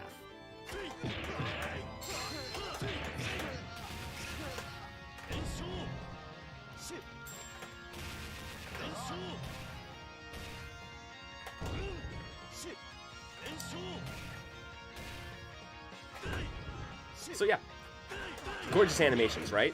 It's absolutely unreal. And so I really like this whole, like, the shift system. As we were talking about with Hayama a little earlier on, I feel like the differences between the shifts are a little less noticeable. So the monster one gives us access to that negative edge fireball. This shift gives us a dash cancel. Right? So some characters will be faster with it, and they'll be able to just chain like ABC dash into ABC. And then finally we have... Oh, is this the one? Oh yeah, there you go. This is the straight dash cancel. Right, the other one's the attacking dash. This one just cancels recovery and pushes you into a run state. And so you can jab and connect and extend combos. So that's it, is most of this is being used... Right, most of this is being used to show off, like provide you combo extensions, basically. That's kind of the core of it.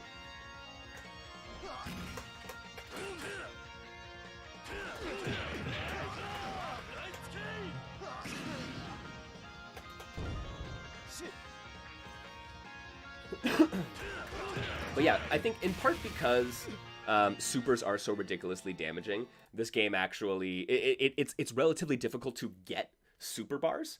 To get the stocks, you have to use, right? You have to have your shift meter fill up. You have to use it all, and if you're using it, you're probably doing damage, which is probably going to make the round shorter. Though, this is pretty nifty actually. So let's go into some matches. I enjoy me some Orju, so I'm gonna pick them.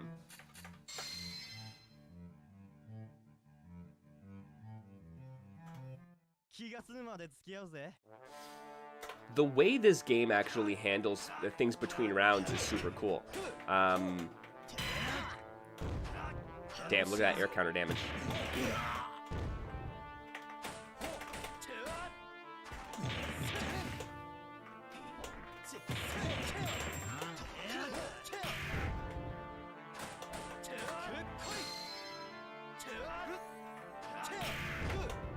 Alright, so, right, I have this bar, oh right, I should just charge it up. Oh, that's nice, I can actually charge that up even while I'm getting hit. Look at that. Alright, so, I'm gonna use my install super, right, which gives me this stuff right before the end of the round. I actually get to keep it, so you have this, like, between round, you're still going, right? My meter is still building up between rounds. So I still have my resources that are in use. That's actually, like, I'm really glad. I always find it really interesting when a game decides to do something a little bit different with their between round stuff.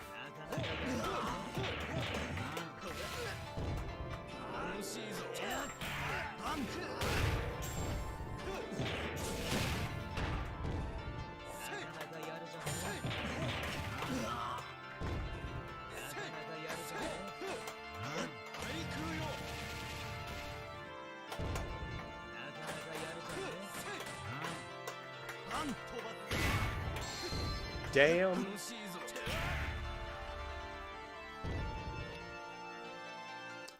Is it weird? Honestly, not as weird as you might think. We were talking about the history of this game earlier on, and one of the folks who was the guy who currently has the rights to the game is called Aya Immortal. Big fan of Hiro Kakera, apparently. That's actually really funny.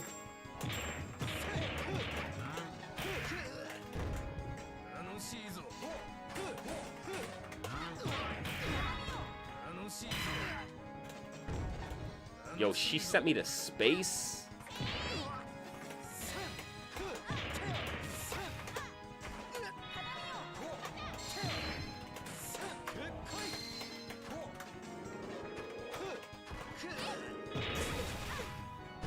Ooh, how did I not get that pickup?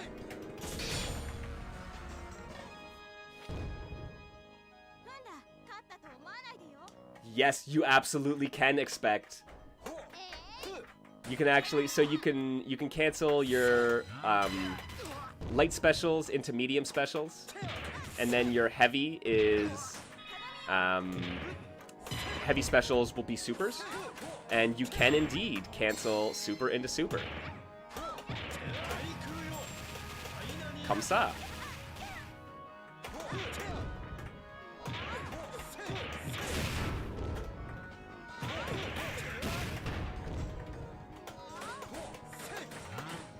Ooh, is there a chip? That's a good question. Maybe not. Nope. No chip.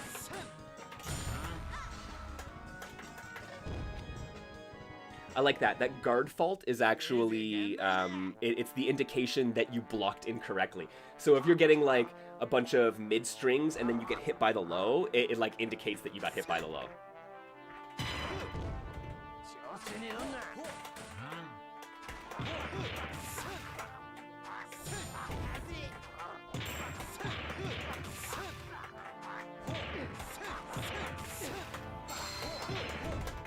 Ooh, I should have just gone right into that.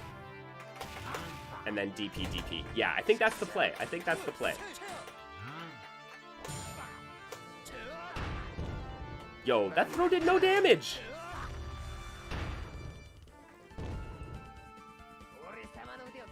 Oh, right. I haven't even been using this dude's power-up, man.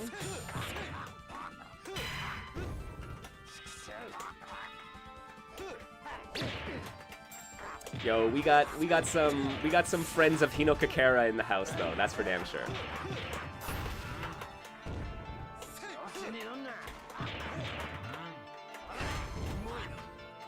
Yeah, no, friend of the digital basement here, Super HC introduced me to Hinokakera, I guess a couple years ago now. It's such a cool little game. I'm so glad that it's getting a bit of a resurgence now. Getting a little bit of love after the, what was it, the Guile win quote video?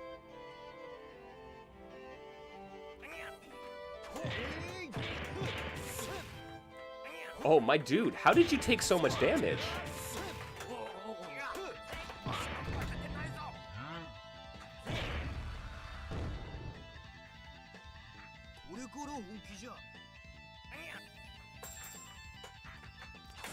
Yeah, presentation's really good. Combo structures, it has some. I haven't quite figured out a lot of the nuance. I think it's really resource gated. Is like some of the coolest combo shit, I think. Like that, right? Into that, into DP, DP. Right? So I'm sure there's some ways to like further extend it. Cause like, especially with like the monster mode charged fireball, I think there's some opportunity there.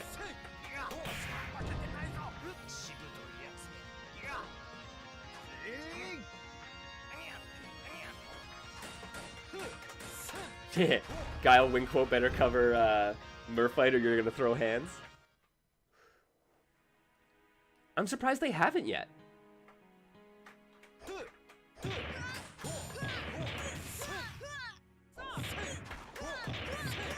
Oh, too far for the Dragon Punch. Alright. Oh, right. I gotta go light, light, medium, and then I think Dragon Punch will connect.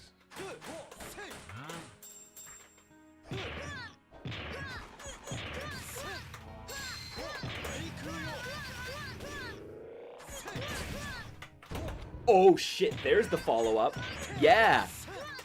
Use the time that you're in super to charge up that fireball. Oh shit, that's good.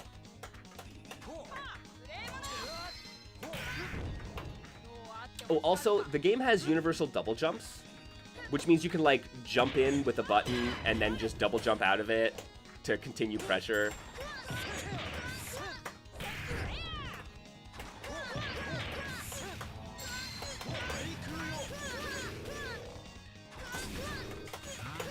Yes! Yo, we're building some nice combos. I like that.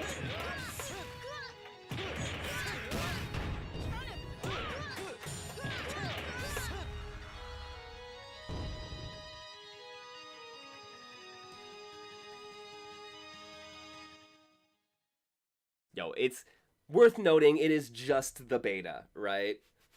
Oh, so we were talking a little bit about the history of this game, right? And so if this version of the game was what was meant to be the Steam version, which I think it was, because this is the version that we've seen of Ancient Cline that does not have any of the arcade coin-op trappings, right?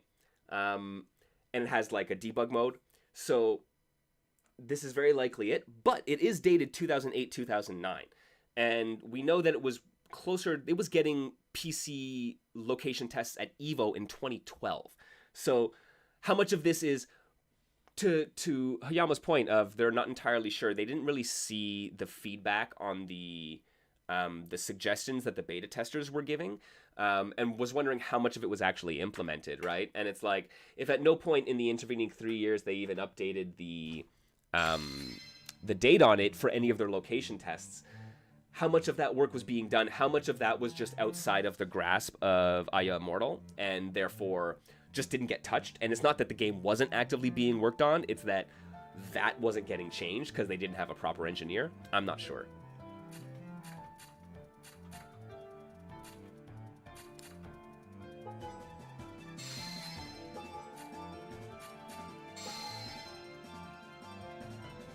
Let's take a look at a couple other characters, though. I want to play Sai. I haven't really played any of these other characters. I've played a little bit with Shelly. I've played a little bit with some folks, but Delga is not one I've seen. Though, yo, Delga is one I have seen as I'm doing the research into this game, and I'm learning that Shock, the lead developer, is a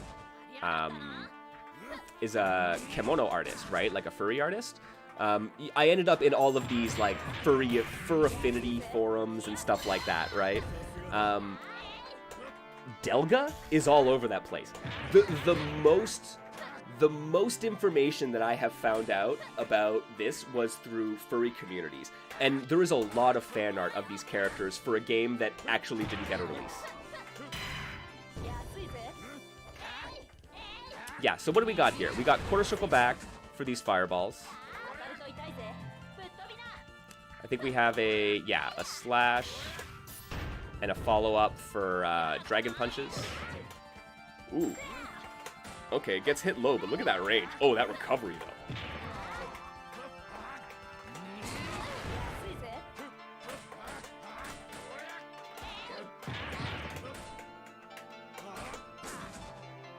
And then, okay. His heavy attack. He seems to have... Does he have a down-down? Yeah, he does. Okay. I believe initially the game had quarter circle and down-down motions. Some characters got dragon punch inputs, and some characters have like A and B or B and C inputs. But he seems to have a down-down, which is a ground pound. Ooh! Tell me I get fucking ground pound Oki. Oh my god.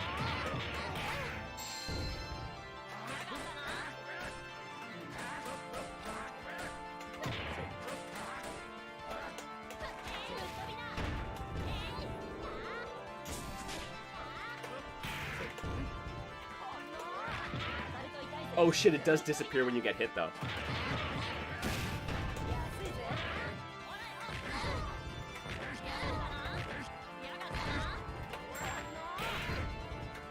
Oh man, if I can get a good knockdown...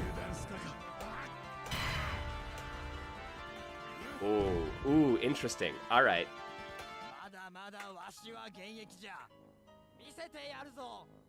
Does he have an aerial fireball?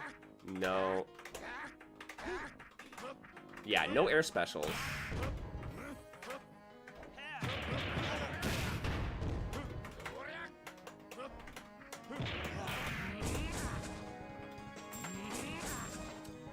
I could see that being annoying though, right?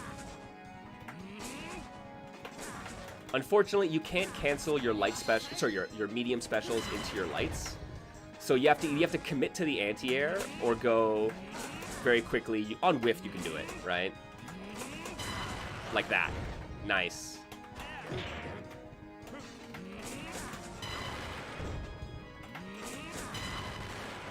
Wow.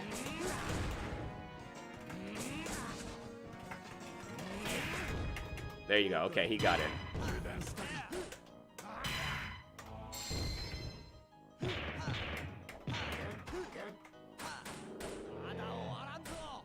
Look at this, though. Just while I'm blocking, I can charge this up. I don't lose my charge on getting hit. You can release it as an anti-air.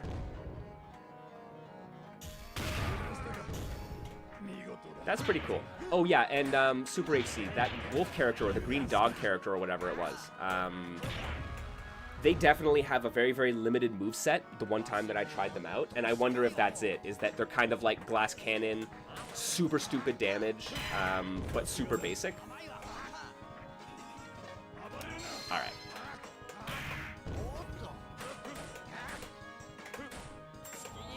What are... Down, down, heavy is not... Wow, okay. That's huge.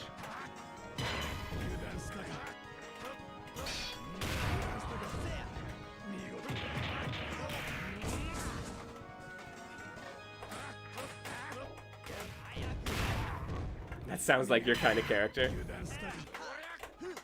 Oh man, okay, yeah, the recovery on his Dragon Punch is insane. Like, you do not want to be hitting that button.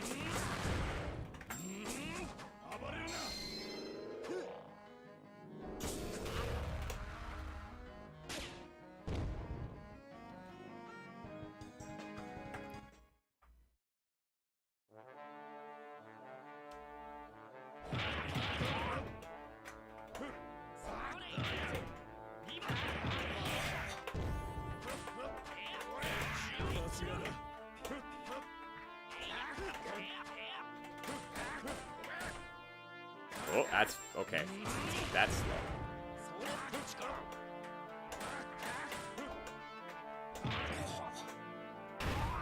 Nice. Yo, I like that throw.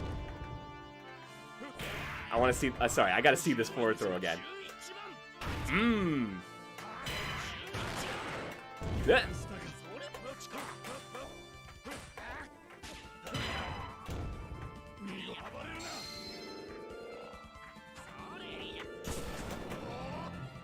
Anti-air? Yep.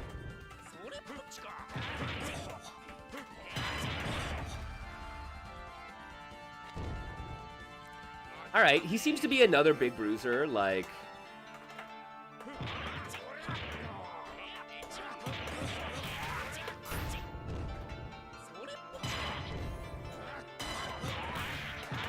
Ooh, he's actually got a decent jumping heavy that you can juggle from. A lot of the jumping heavies will leave them grounded in a way, which is not fantastic. But I don't think my dude has, like, a low. Oh, there you go. His medium's a low.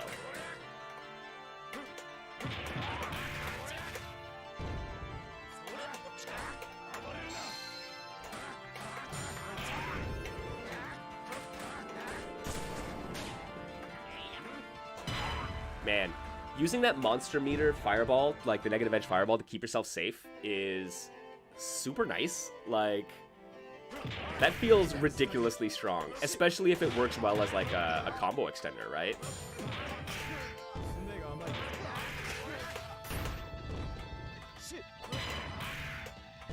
Ooh.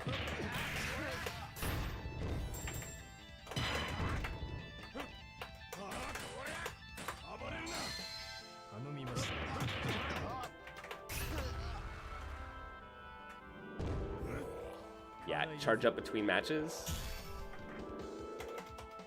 Oh.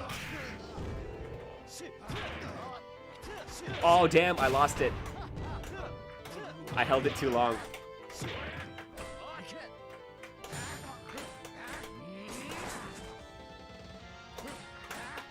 Yeah, my man has some recovery though, eh? Oh, shoot.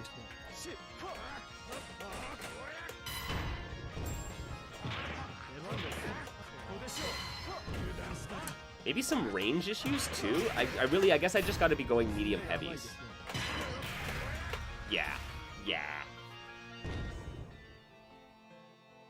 Unless you're like point blank.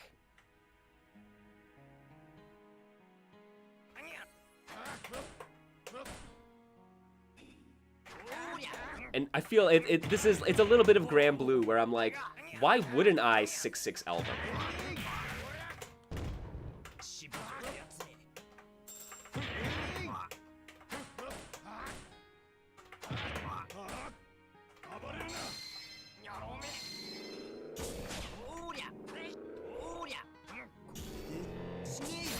Ho ho ho!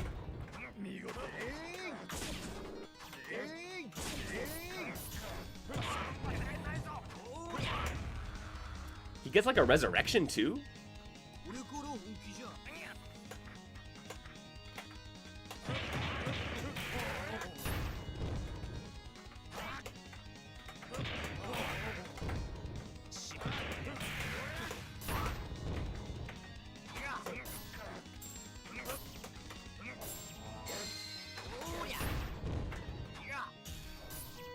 Oh. Can I not? I can't block some of his attacks. That's what he does. Yo, Butler. Yeah, not only is it Monster, it is the Ancient Cline beta. It is the newest monster we can have. Unless someone comes out with like a mysteriously even more recent version. Yeah, let's take a look at our mysterious furry friend here.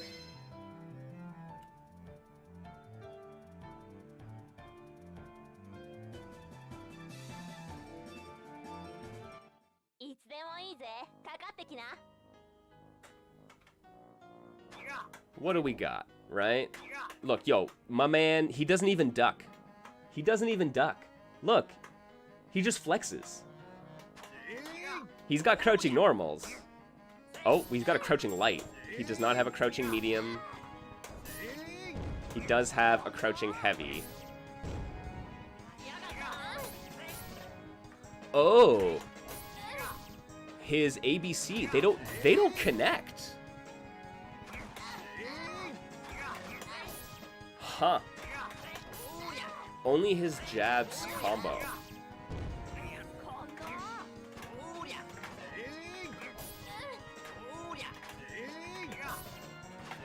What's up, Hayama? He doesn't have any specials either. Oh wait, yeah, there's this crouching medium.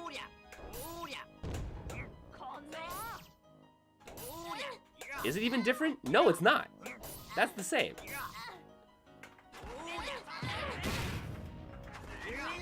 Oh, but his auto combo.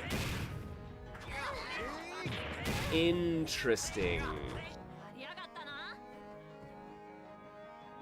Interesting. His auto combo does connect and actually puts him in a juggle state. Alexander was the Soul Calibur character.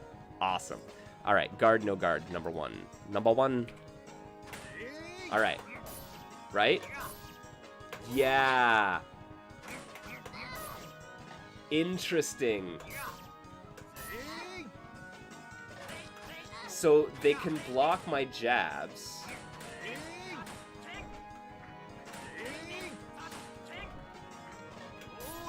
Even mid-screen? Yo, does my dude not have a throw? Oh, 6XB launches, right? So yeah, he does have dashings. And then heavy is a big overhead.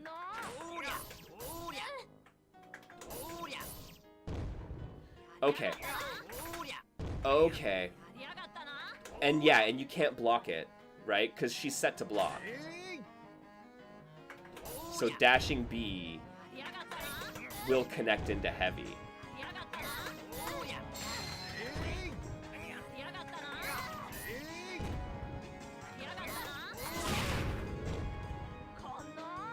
Oh, this is fascinating.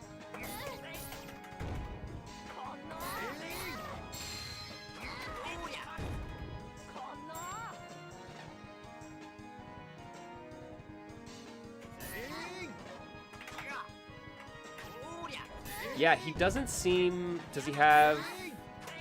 No, it's not button combinations. No directional. No DP. No half circles. No down downs. But yeah, most of his sword moves are, right? So like, because she's set to block here, right? She doesn't block low. Hang on, can I make her block low?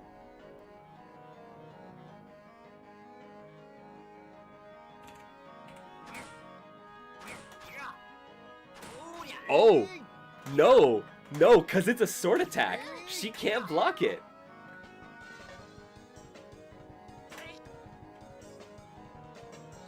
Let's see.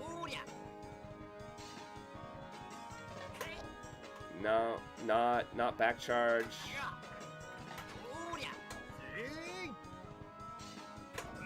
Not up charge.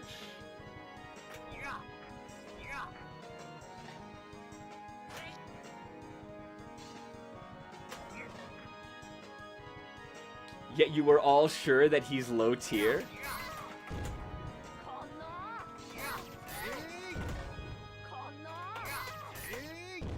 And then supers, right? No down down, no quarter circle back, quarter circle forward is the only super. And this thing, okay. So now's the question. Where's my meter? There's my meter. Unblockable. Look at that.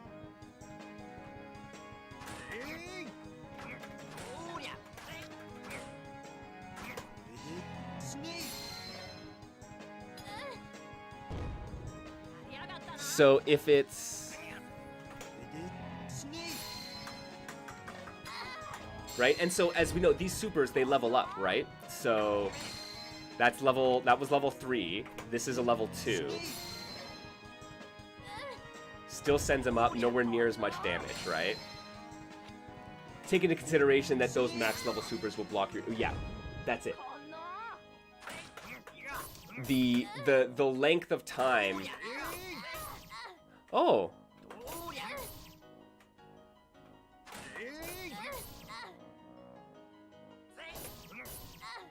Oh, on crouching? Really?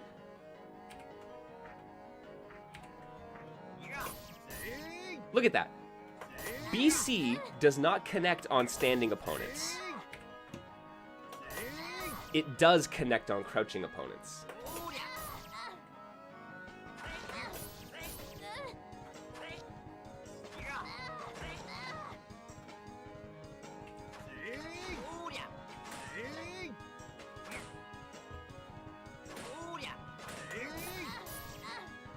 Weird.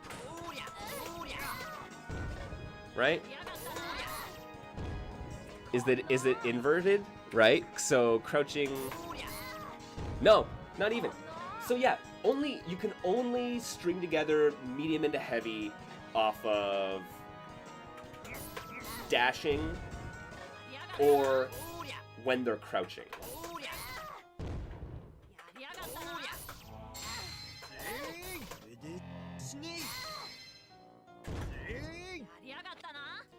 Yeah, right? And then he has an auto combo, which is really interesting because I would say typically the auto combos in this game are not what you want to be doing, but his just literally lets you do this. Which is not much damage, but is significantly easier, right? Especially gives you an opportunity. Oh, can I get medium attack? Not quite. You can only do once and your bar will not recover again. Oh! Do they actually?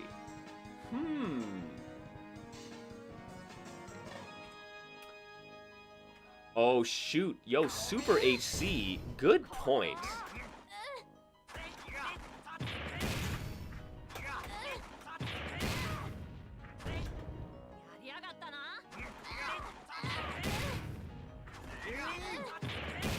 Right? That's like, yeah. Yeah, that's like half a bar. That's half a bar just like, you're not doing much damage. Oh, that's really freaking interesting, man. If it also builds, it does decent job of building the power meter as well.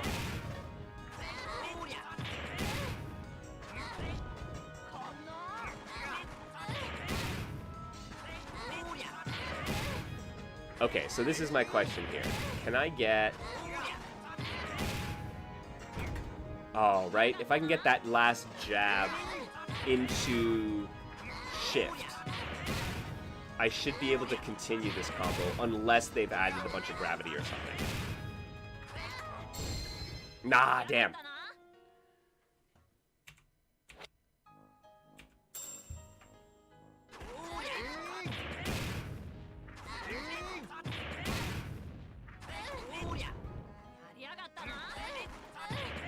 Okay, so maybe just 3 reps. Yeah, wait till the meter turns yellow.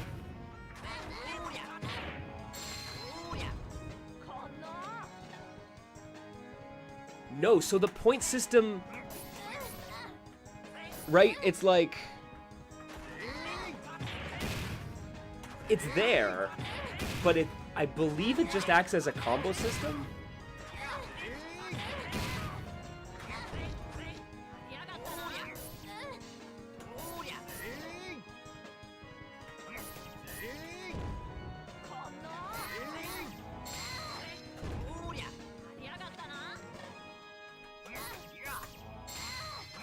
Yeah, you can confirm that this is not exactly the same beta that you played, right? It was, if we look back, I have, right? This is the earliest version of, this here is the earliest version of what I believe is meant to be the Steam version of Ancient Cline that I could find.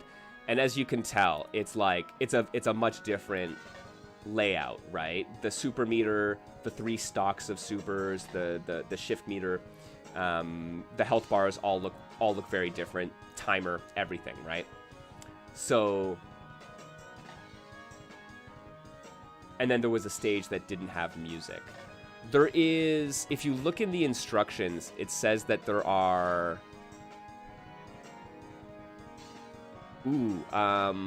14 stages, and that every character has 8 colors, like 8 color palettes, right?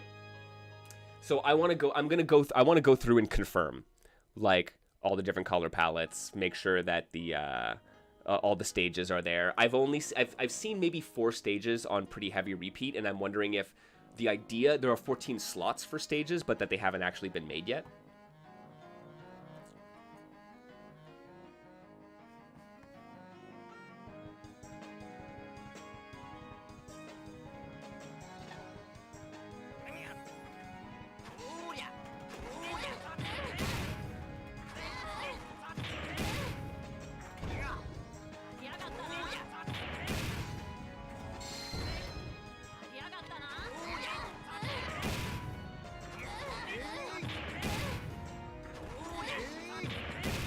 Haha, yeah.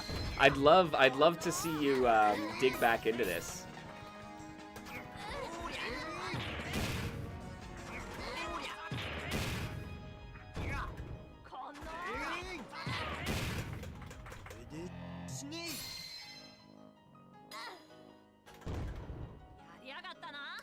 That is wild, man. That is absolutely wild.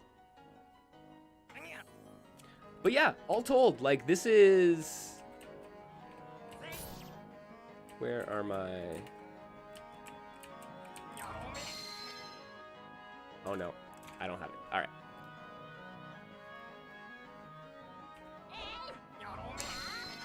Oh man.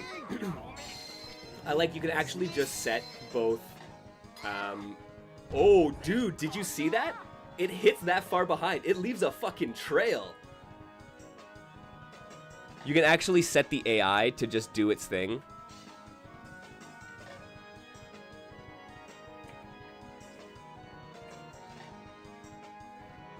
Though now I have absolutely broken it.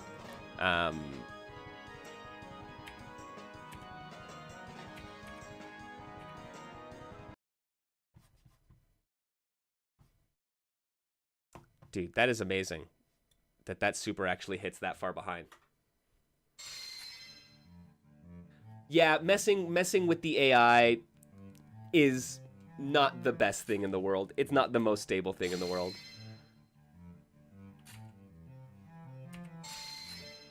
Ooh. She's another one. And okay, so one thing of note, actually, there is one of these characters. We have 3 characters here.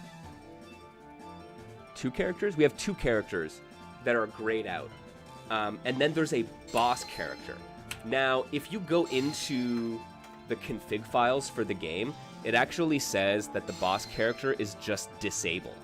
So I'm wondering if there's a way to mess with the config files to get Elfeet, or what I believe is the boss character, unlocked. And this is a character. Okay. I need my friends. I need someone to explain this character to me.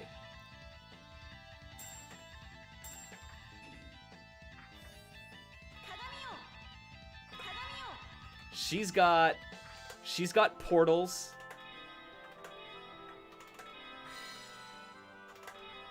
She can teleport to them. I have no idea how this shit look like. If I jump up through, right? So if I set that one, Quince 2.0. Look, I don't even know what the fuck I'm putting out on the screen here, man.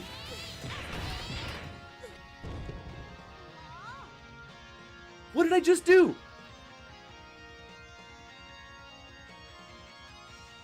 Guys, I need somebody who is like legit good at fucking fighting games to tackle this girl. Oh my god. Right? It was so cool. I wish I knew how it worked exactly. I think it's also messed up the distance on the ones that were set there. Oh. So yeah, she can throw out this, right? This is a quarter circle forward light. And then if you push the enemy into it, you teleport through it.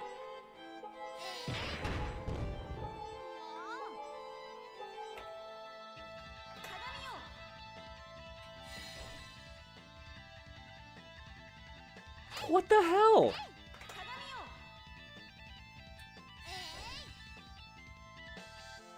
Right? It's just, so this is not a character that I played in the original one. So when I started messing around with her, I was like, this isn't good. This isn't right in the least.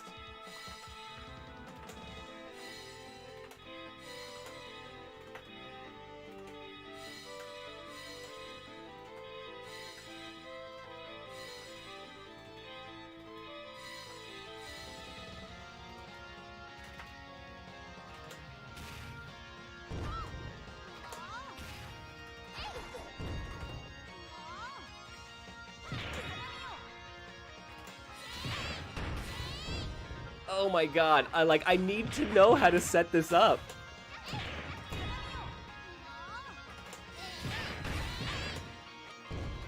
That's so dope, man. So yeah, setting up the 2. So your quarter circle forward. Oh shit. You can combo up throws?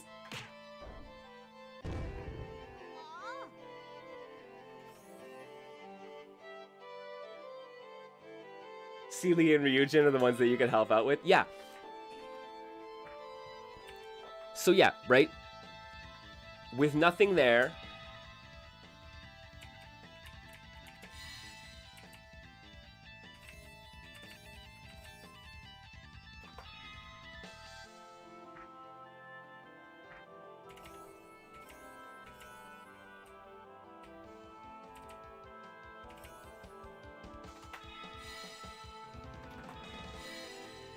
You can teleport them away. So, okay, so they're tied, right? So they're tied to the same button strength. So if I put a heavy down and then a light, it won't do anything. But then if I put another heavy down, it'll teleport her. And then if I put the light down, it'll teleport. I'm sorry.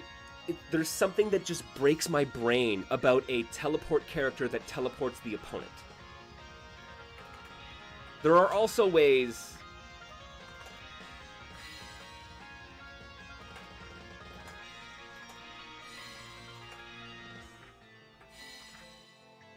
You can set up platforms.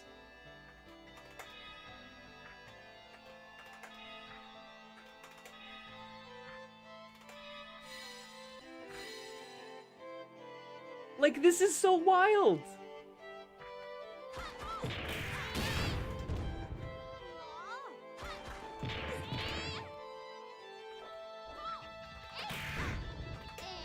Okay, and so I haven't even tried supers yet.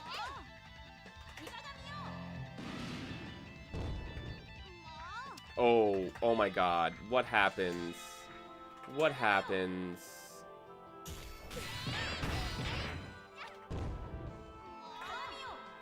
Oh yeah, you're right. I think you're right. That if you do it right, you could probably climb those forever.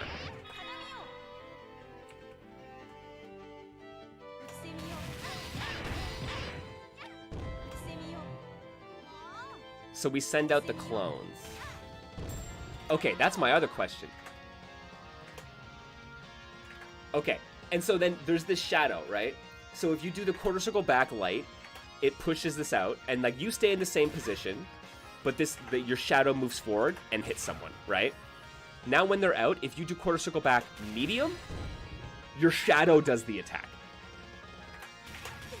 So it allows for this, because the game lets you cancel light into medium specials, right? You get that. But it also means that you can get that.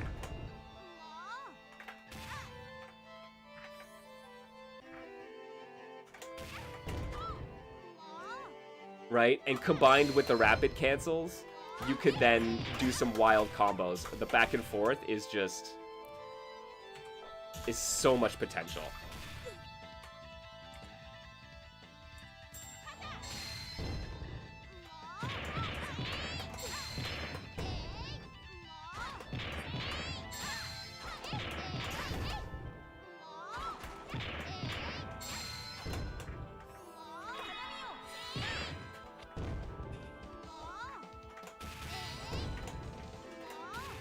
So yeah, like the combination of this with that.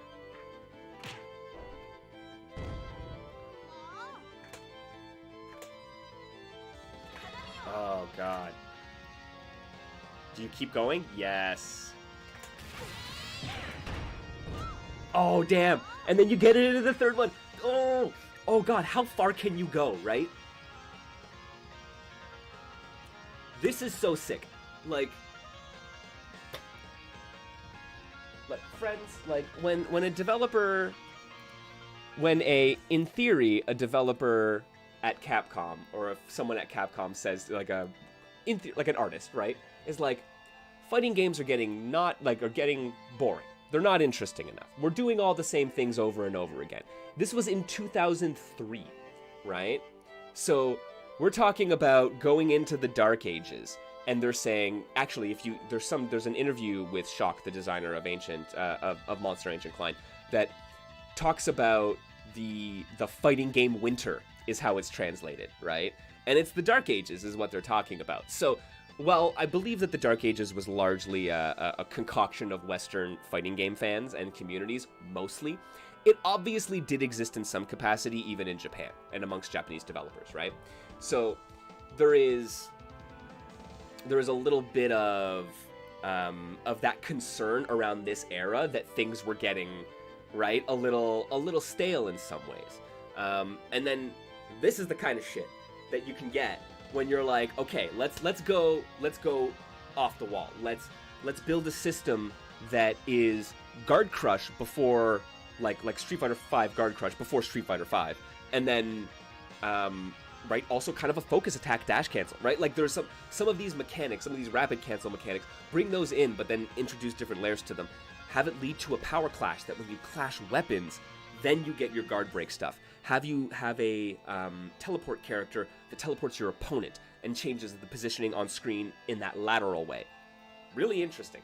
This is the kind of stuff you can get when you decide to experiment in these like little corners, the shadier corners of fighting games.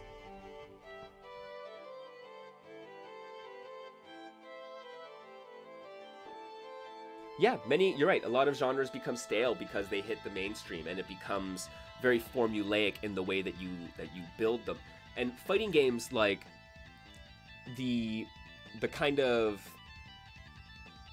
the template for modern fighting games being solidified by Street Fighter II, developers took that very seriously.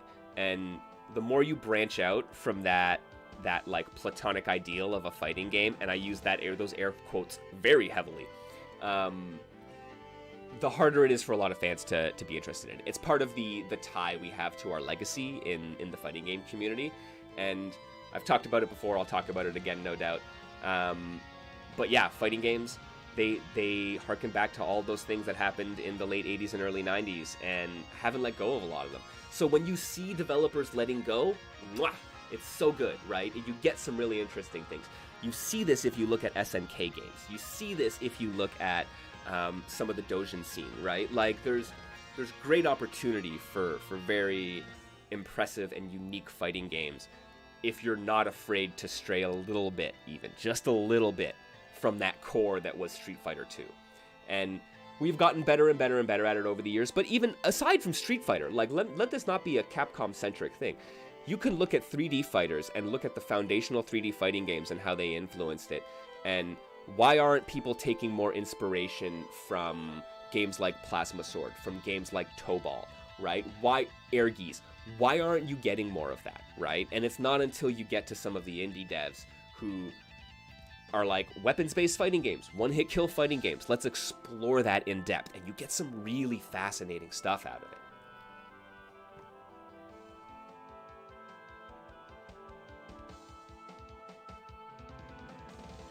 Right? Yeah.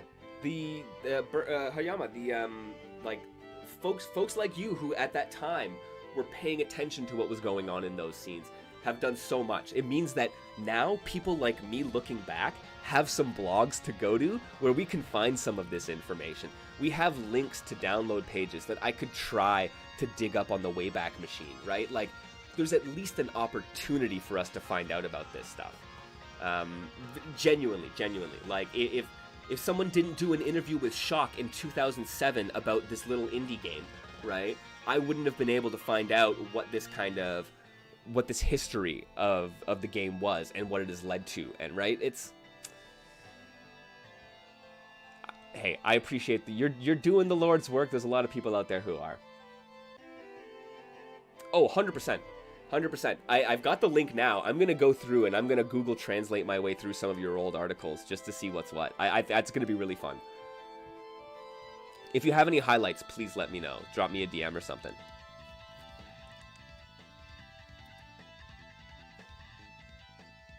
Yo, all right, kids. That's a bit of ancient Cline.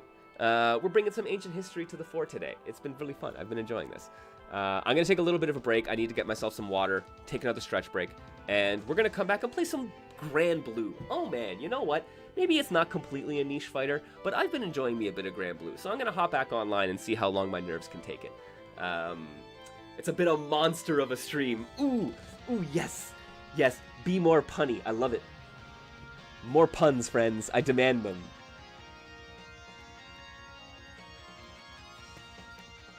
All right, friends, stay with me here. We're gonna be back in a few minutes, and we're gonna be playing some Granblue. Granblue, what is it? Granblue Fantasy versus Uprising? I think that's what it's called.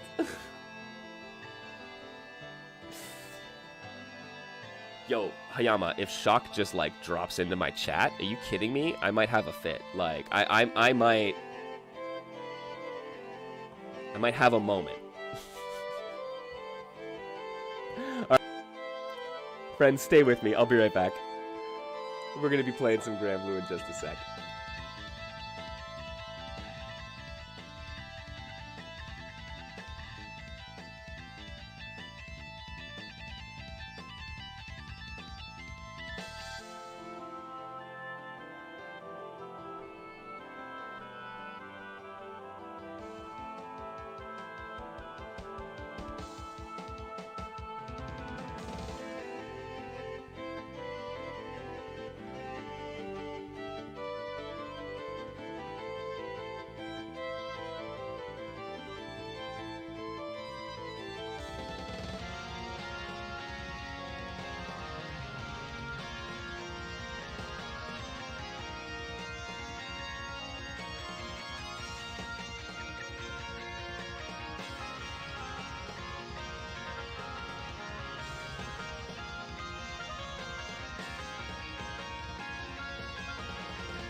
Yo, what's up, everybody? Welcome on back. We got some Schockelgangers in the in the chat. Developer doppelgangers, some developer gangers. Y'all are just showing up and making games, just like coding it right in Twitch chat. Welcome back, everybody. Yo, we are hanging out in the digital basement as we always do. I gotta. There you go. There you go. I've been a small boy the whole stream. I could have just like raised my chair. Who knew? Welcome back, friends. Yo, we're gonna boot up a little bit of Granblue to wrap up the day. I think that's a wise idea. Settle on in. Who doesn't like some ranked matches? Ooh, okay. Thank you for notifying me. Yo, like I said, I apologize for anybody that I have been like neglecting to respond to on Discord. The newest update has made my DMs surprisingly difficult to see for some reason. My brain is just not clicking with it, so I have been bad at responding. So I will hit that up and check that out.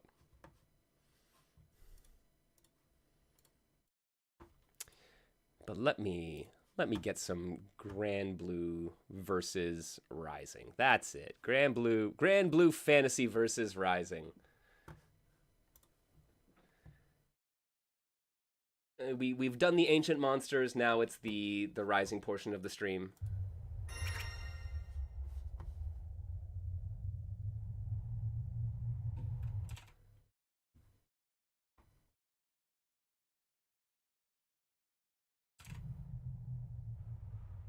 If I'm allowed to connect to servers. Dude, man, I was having some, like, some server issues the other day. It was just, like, arbitrarily throwing me out of the server. It was like, no, you're a free player, man. We're giving one of the paid players the spot in this queue now, man.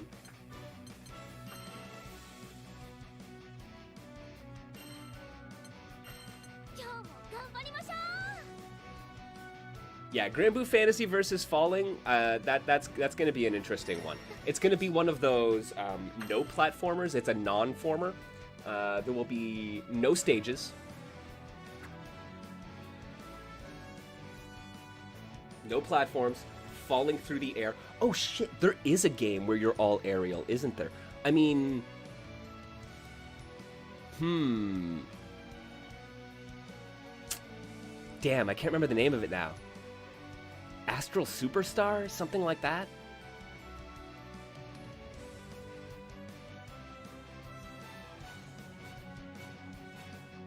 Astra, yeah, okay. Yes, by Sunsoft, absolutely. Here begins Fate's episode. Yeah, yo, Hayama, let me grab a couple matches here in ranked queue just to kind of get warmed up, and then we'll see if we can find ourselves a spot in one of the open lobbies. Believe in victory.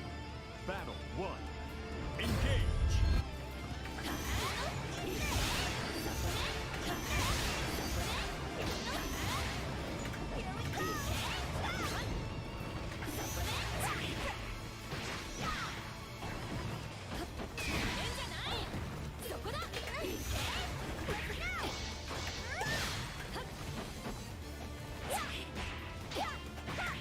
Okay. Yeah, I should definitely don't challenge 6XL. What am I doing? Excellent. Great. Down. Oh boy. Battle 2. Engage. Oh my god, the jumping L? Alright.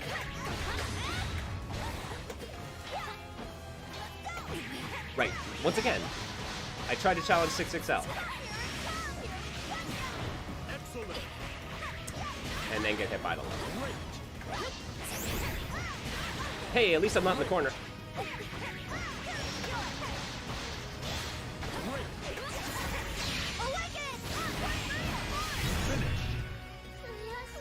I ended up I ended up right back in the corner. Believe in victory. Battle 1. Engage.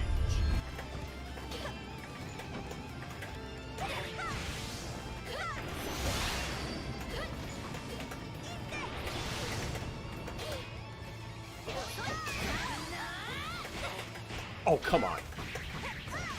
Great. Great.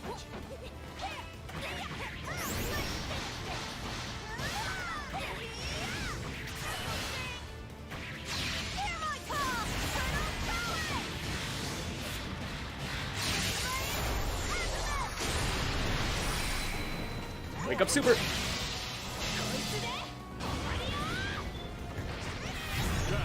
Hey, I tried. Battle 2. Engage.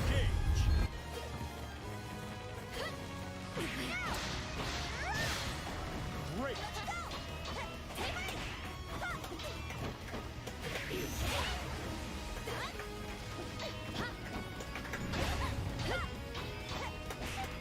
Okay.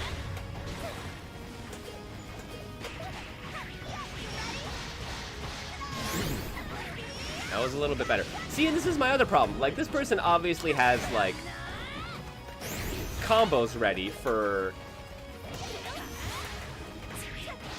when they actually get the hit. I most certainly do not.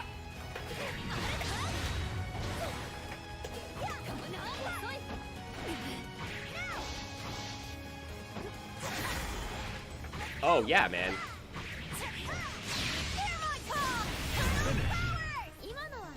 I do love a good Chun-Li head stomp.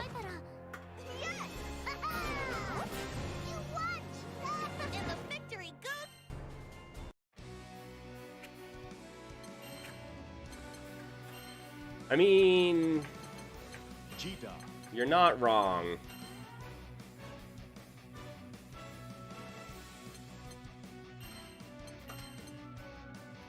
You're not wrong.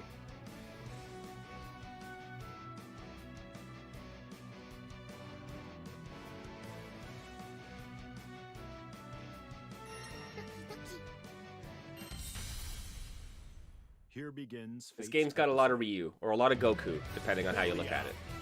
versus Jida. That's fine, though. Believe in victory. Battle 1. Engage.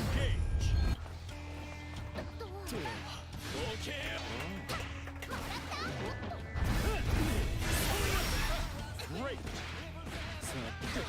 Great.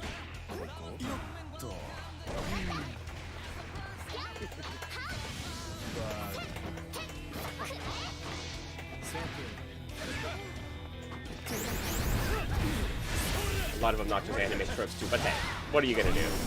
It's an anime game. Okay, that's a Rekka series.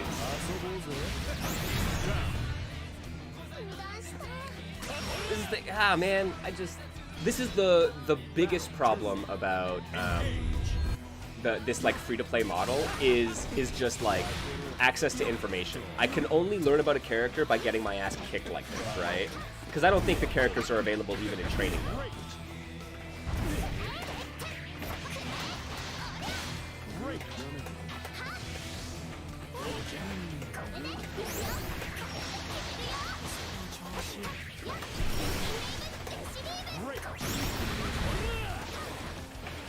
Oh, they are? Oh, okay, okay.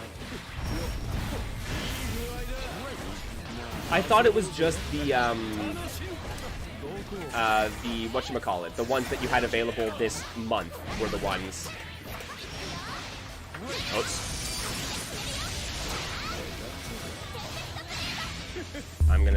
That's gonna hurt.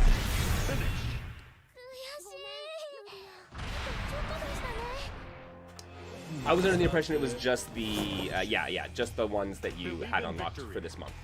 Men with abs are never cool.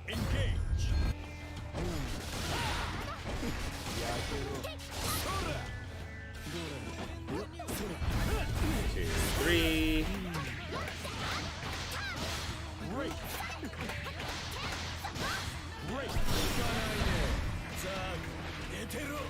Man, really, it's almost $100 in Chile. I guess they don't have the regional pricing going on. Damn.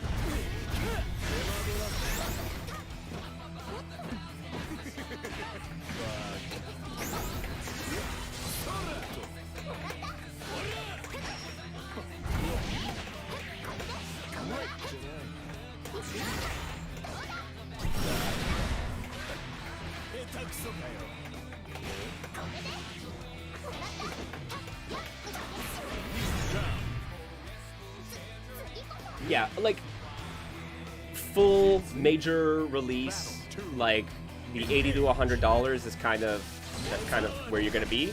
So I get that, but man, that's a lot. It really is.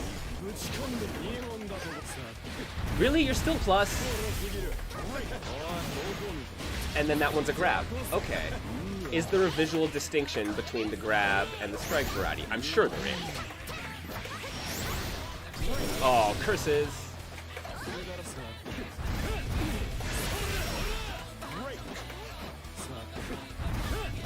Okay, not actually an overhead.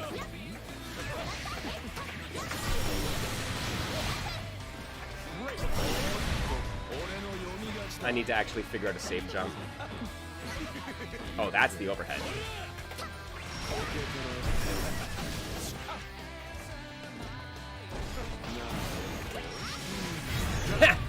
Sure, I'll take it. Battle 3. Engage.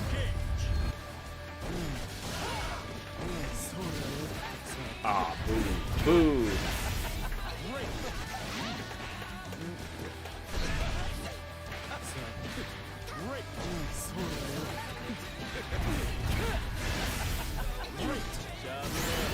That's okay.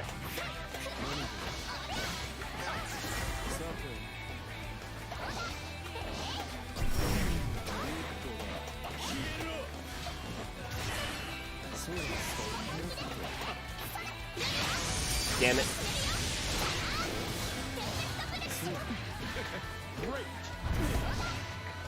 I just committed.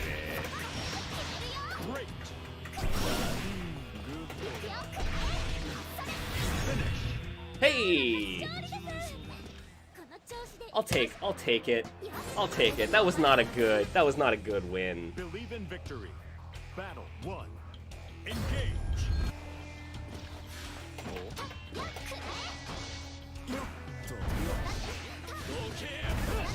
Oh, come on, really? That's whiffing? 'Cause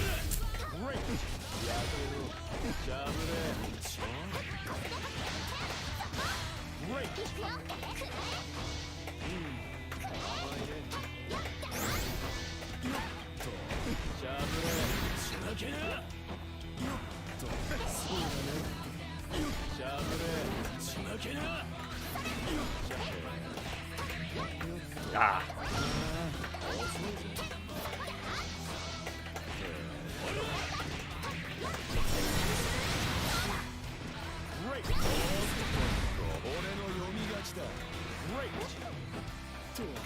Yeah, man.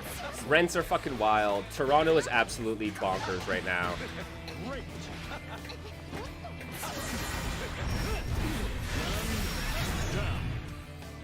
I know, right? It was like, that's the same thing. I was paying $1,000 a month for a shitty little apartment. It was a 2-bedroom, which was actually surprising. But no, rents are like absolutely wild these days.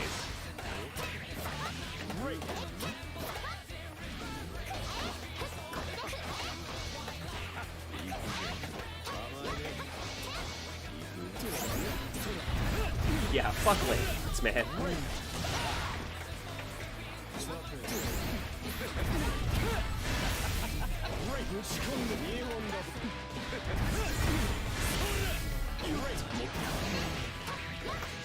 No, it's all good. Yo, that's regional pricing for you, man. It's a fucking problem.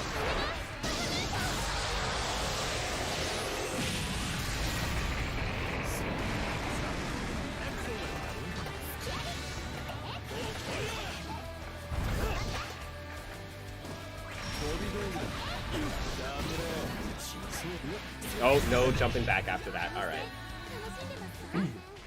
We need a 3D Blaze Blue so we can reuse all the assets from recent Arxis fighting games and make a crossover. Yo, Arxis Fighting Jam? That would be fucking dope.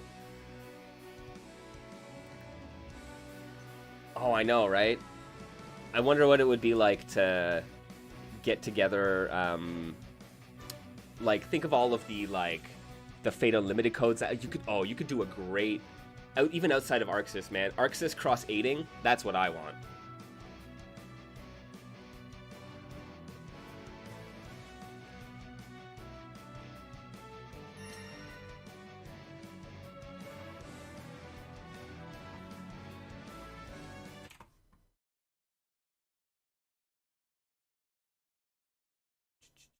So I think I missed a message from Super up here somewhere. Oh yeah, 1.5 hours until Martial Champion time, y'all. Yo, don't forget, Super HC, you know, niche fighting game appreciator, is is out there doing work, hosting the Martial Champions Monday weeklies. So if you want to play some cool fighting games, you can go check that out. Yeah, it's on Fightcade, easy to play.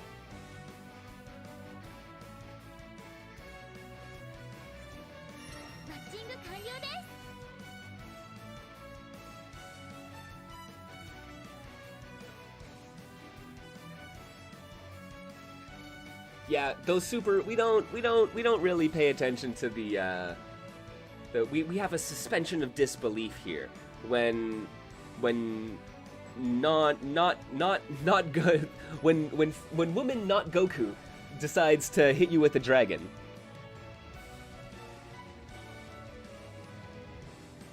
You take it and you move on.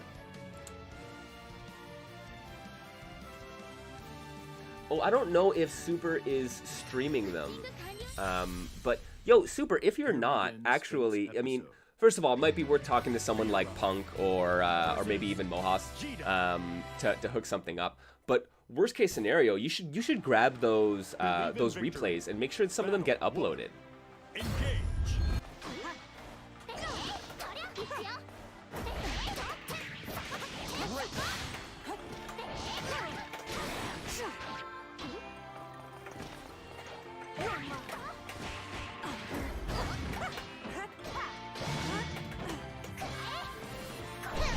Ooh.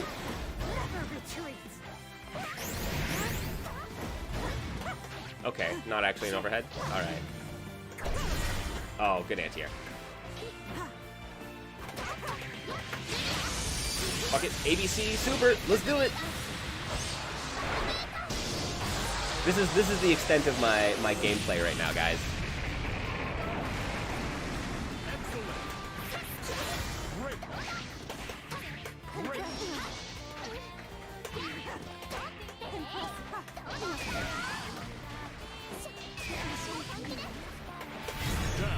Oh man, I love it. You know, every time I meet a player who pushes as many or more buttons than I do on Wake Up, I'm like, right, I gotta stop that.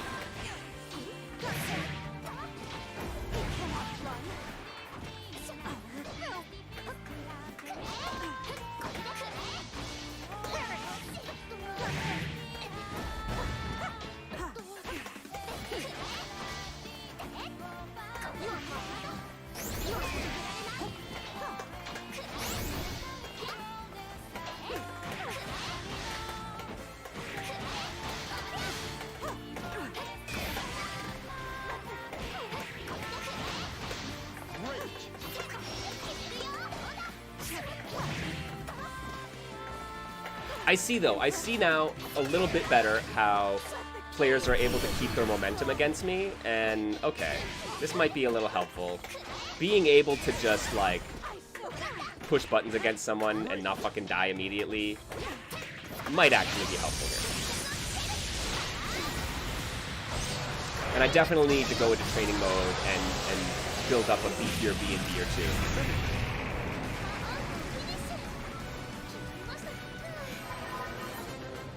Believe in victory. Battle 1. Engage.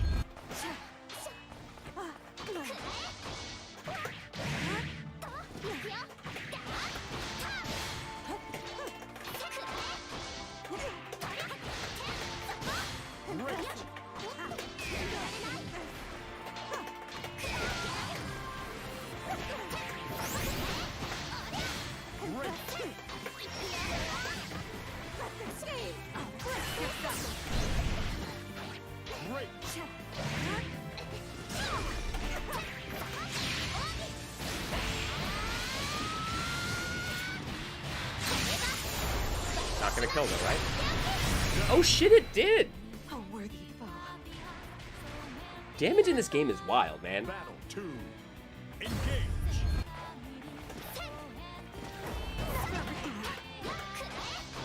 Too slow.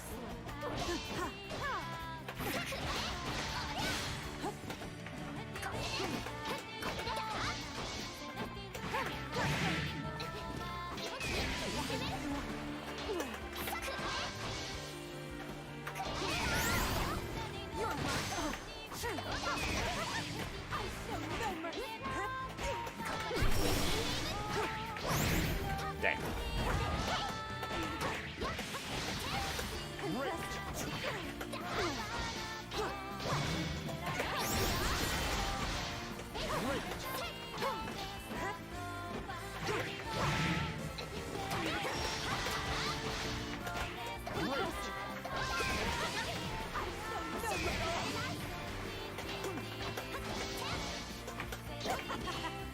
Oh, damn. Okay, I didn't catch their jumping there. I thought I would with my crouch medium, but no, I guess not.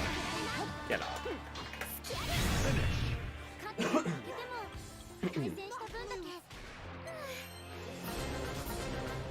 Thanks, Anime Clippy. I know. It's not the wins or the losses, it's the friends you made along the way. Yo, Hayama, you down for some games? I could play a few matches. Open Lobby 7 seems to be pretty free right now. We're in the green.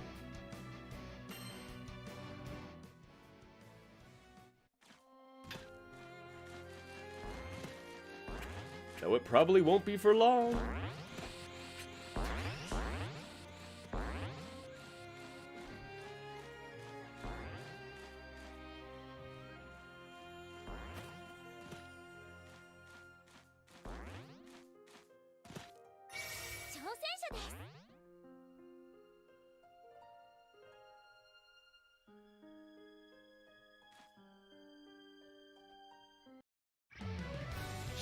I'm just gonna hop in this match. Hop on the cab. Yo, poke me when you get here, Hayama, and we are down. Ooh, Mohas. Native training mode or Lewis script training mode? Because a lot of them have Lewis script training mode these days.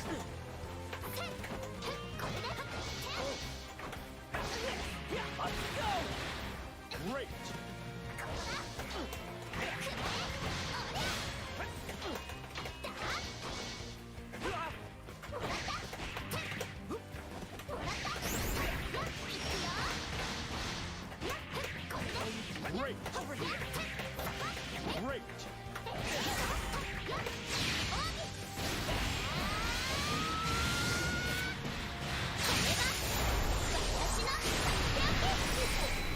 Excellent. Down. Oh, training mode only combos. Yeah. Kazuna encounter, definitely. God, yeah, man. So many, like, honestly, so many of the Fight K games have Lewis scripts. Waku Waku 7.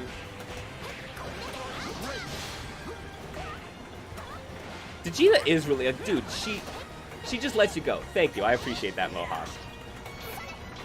I learned from the Vegeta that kicked my ass.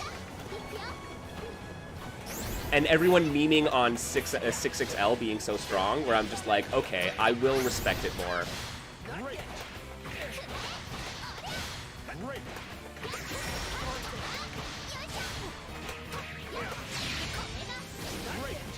Oh, shoot. Great. Great. Finish. Yeah, like Gran, but a little bit more interesting. Immediately, she feels so much better than playing Gran. Like, Gran's okay. I like the wind kick. But yeah, just her normals in particular just feel much better. I like the spacing I get left at better.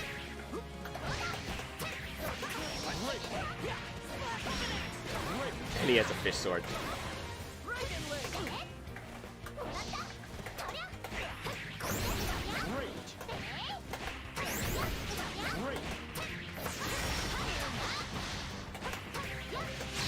Ooh, that's not gonna work. Oh, not fantastic. All right.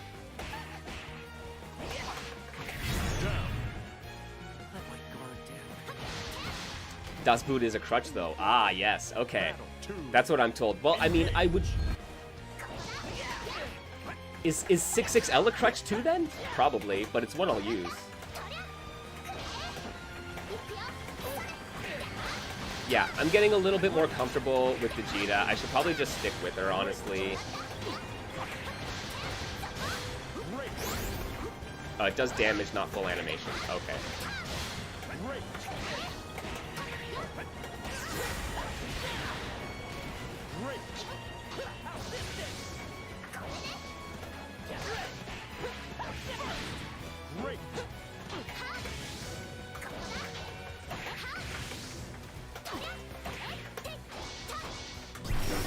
Oh, got thrown out of it.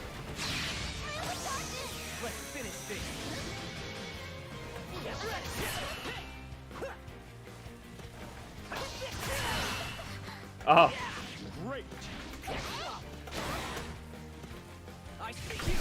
Whoop.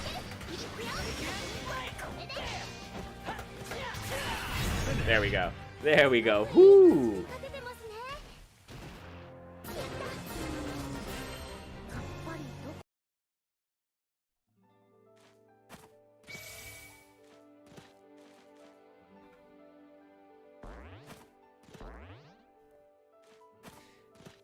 It's fun, man. Like, yo, so like a lot of anime games, I feel that when you're losing, it feels like it's one of the worst things ever. But when you're actually, like, not even necessarily winning, but feeling like you're doing something, then you're like, ah, shit, yeah, like I get this. This is why this is so dope.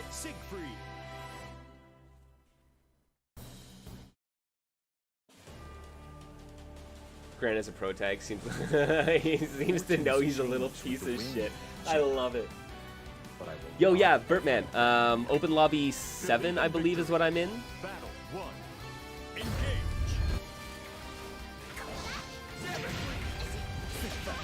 No escape.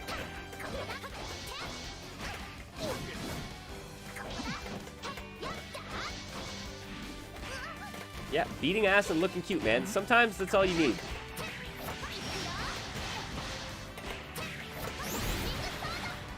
Great. Great.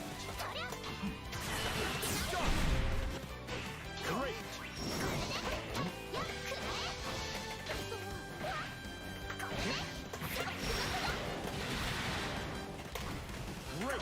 Yeah, take the obnoxiously cute over the obnoxiously angsty every day, for real.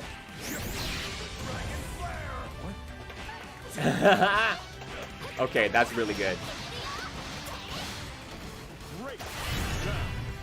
That's really good. He totally is a Dark Souls cosplayer.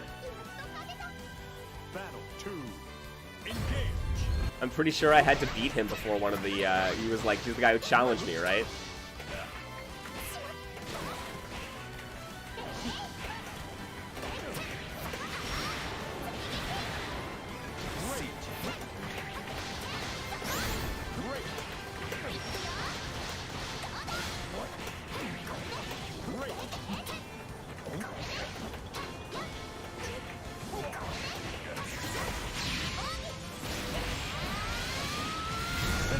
Oh, you used to play with Lil Wayne, but playing Sieg now? Alright.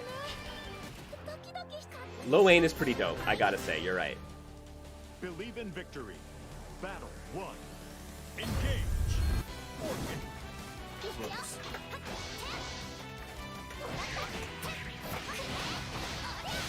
Great.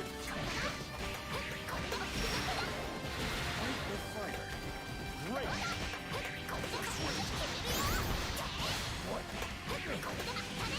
Great.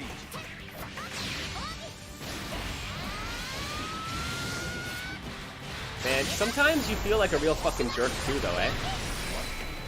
Excellent. Ready.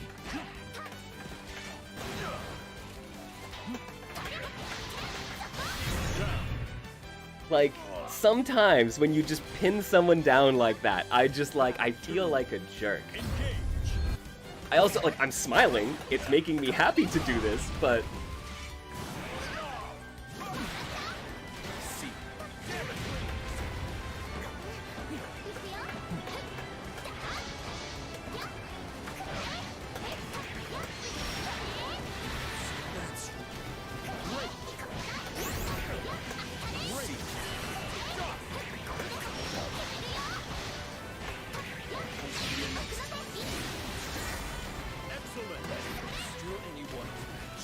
Yo, the MKL special. I am 100% an evil rushdown enjoyer. I am, yo, and like when someone like gets on me, yo, burp, there you are, let's go. Let's do it. Right, and when someone is on me not letting me do my rushdown asshole thing, I feel like it's the worst time ever. I'm like, I hate life, and why am I playing these games? But then I do the rushdown thing, and I'm like, I'm a fucking god. I'm a god.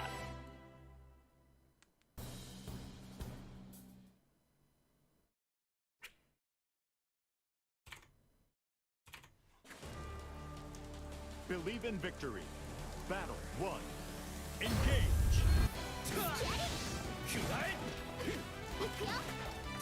Oh, part of you is an Evil Zone enjoyer? Alright.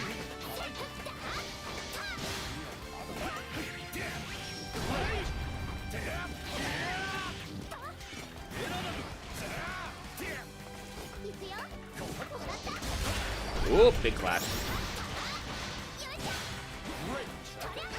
Oh, nice dodge.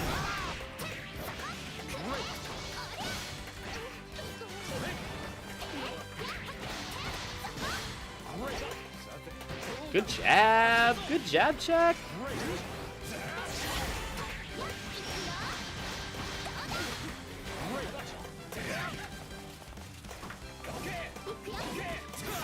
Ooh, nice. Damn. Battle 2. Yo, we should do we should do a bit of an MK revisit. You've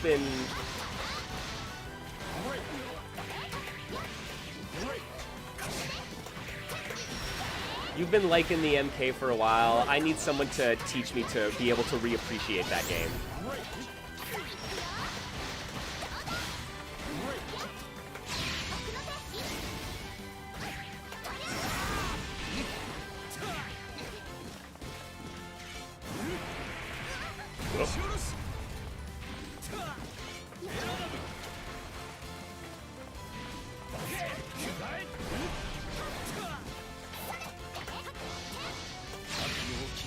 Oh, I pushed the button.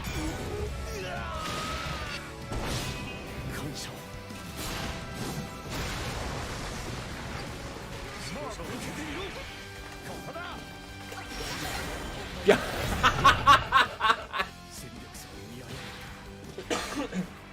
Oh, I'm a madman. Half screen run up EXDP? What is wrong with me?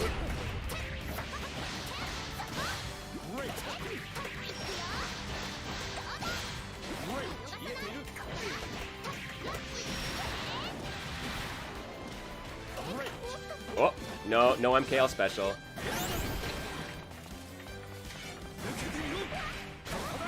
Oh, I'm really bad at dodging, aren't I?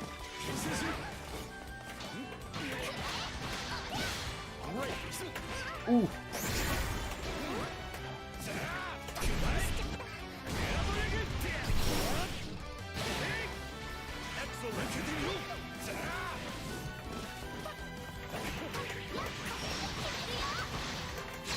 Whoops, no, that doesn't work.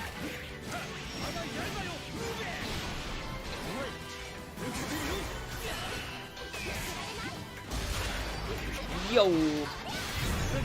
Oh, the clashes in this game feel so good. Believe in victory. Yeah, no, MK, like I said, I loved Mortal Kombat back in like the UMK3 days. MK2, UMK through UMK3, but like, I've had a problem enjoying the newer ones.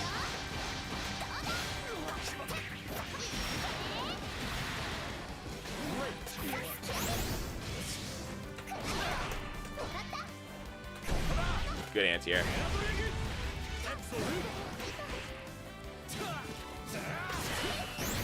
Oh, good empty jump.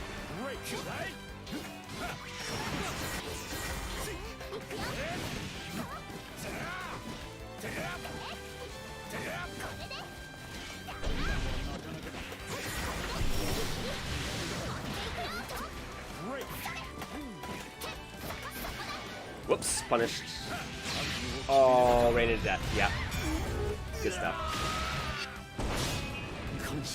My dude, Sieg has like the most freaking, like the flashback. The flashback in the super animation gets me every time.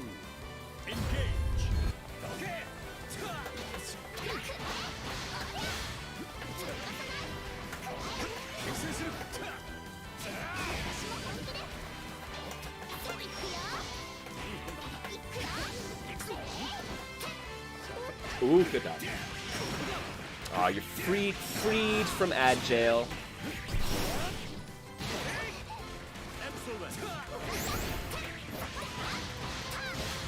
Yo, folks, and I appreciate you, you know, sitting here through the ads all these times.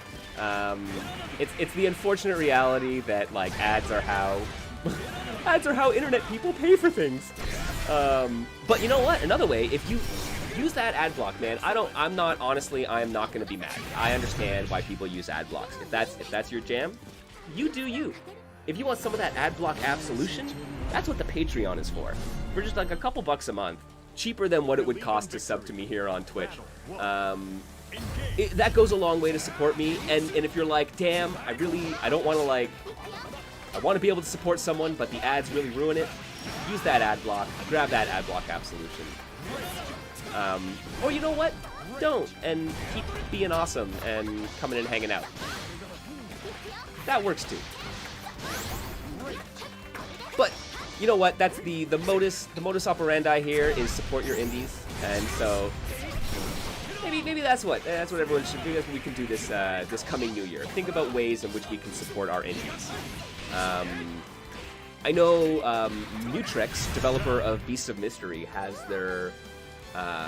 a demo up for, it's a paid demo, but it's a demo up. 3 characters available for Beasts of Mystery. You can go check out the game on their itch.io now. Maybe that's like a nice little $5 or $10 gift for yourself for Christmas of an indie game. Help support the development of a title.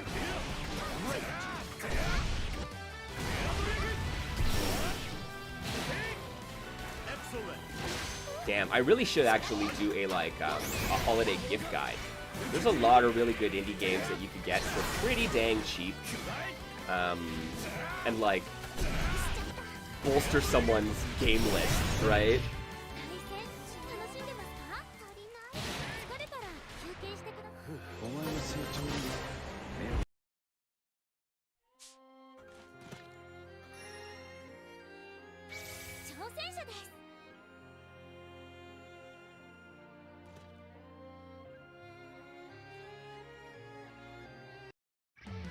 Siegfried versus Jida.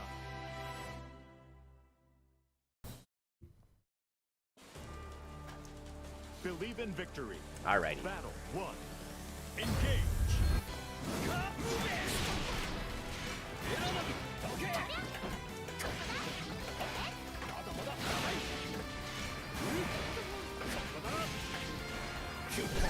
Oh, no dodge for me.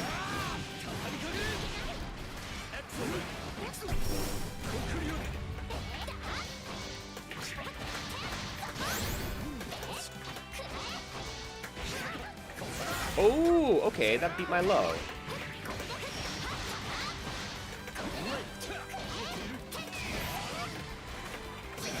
Oh shit. Can I? No, that's not gonna work. Not really punished though, because it was only far normal.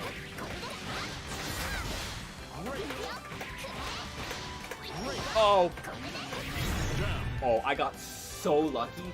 I got so freaking lucky. Is it a guest character from Soul Calibur? It might well be, eh?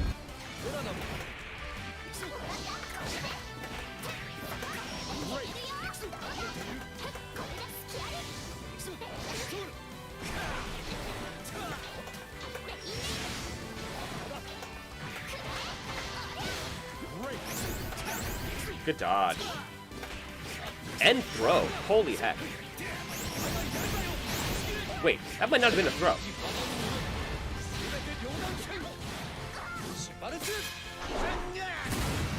What do I know? Nice.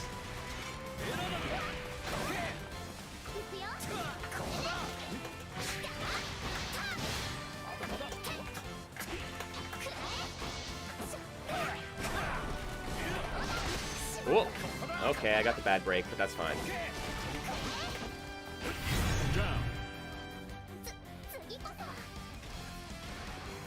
Yeah, I like this game. Actually lets you tech throws by pressing any button during the tech window. You will still take a little bit of damage, but and like you'll be left at a worse position than a proper tech. But it's kind of like throw softening, which I think is a really cool idea. I'm glad to see that kind of come back.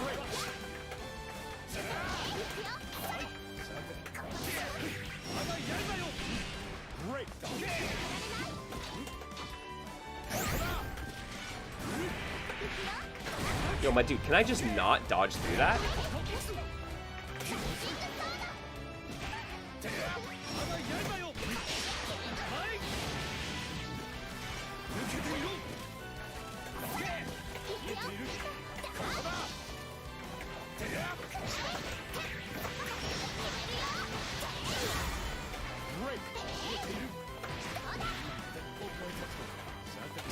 Oh. He really looks and plays like Siegfried. What the fuck? I don't. That can't be unintentional, right? Yeah. Where's Nightmare?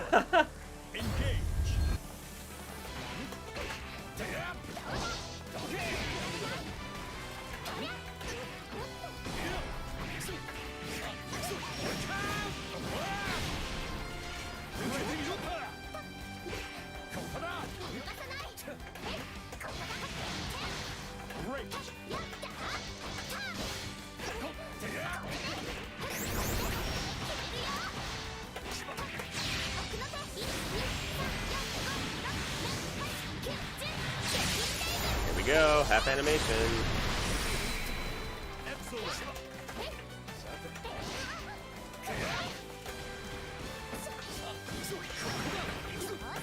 Oh, I did not get away. And I got my ass thrown. Nice. Oh, too far for the counter, too.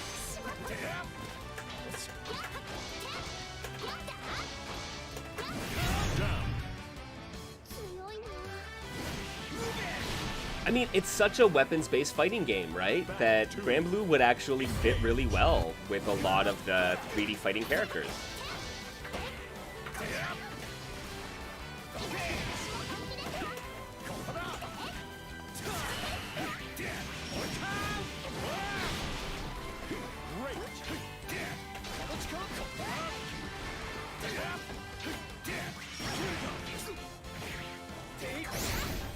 Get in the corner.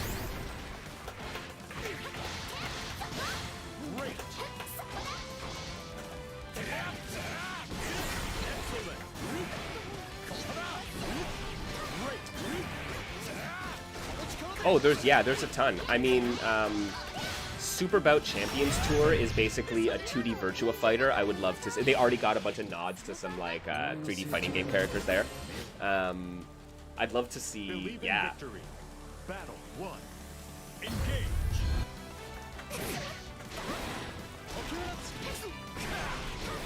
Dojo Masters could have some decent references in there.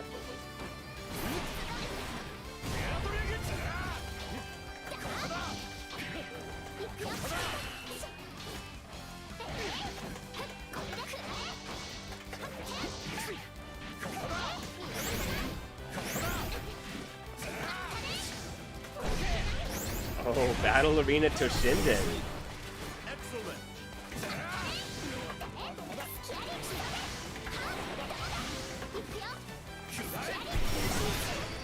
Yeah, you can outpace me with fireballs, that's for sure.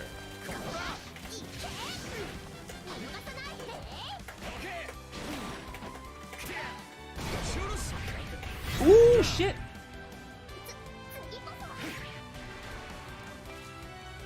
Battle 2. Engage. It's funny, we were talking about that with the when I was playing a bunch of one-hit fighting games a couple weeks back. that a lot of the weapons-based fighting games have moved to one-hit fighters, 2 strikes, 1 strikes. Splash is the other one, right? Slice, Dice, and Rice. They have gone very heavily like weapons-based in a lot of ways that most other fighting games have started veering away from. And since we get so few 3D fighting games, which was like typically the realm of that, we just don't see it that much anymore, right? Yo, Battle Angel Alita fighter? Is there not one? That strikes me as something that has to have happened already. There wasn't like a PS1 or PS2 Battle Angel Alita? Siegfried versus Jita. There's a PS1 Alita game. Okay. It's fine. Is it actually a fighting game, or is it more of a beat 'em up? Battle 1. Engage.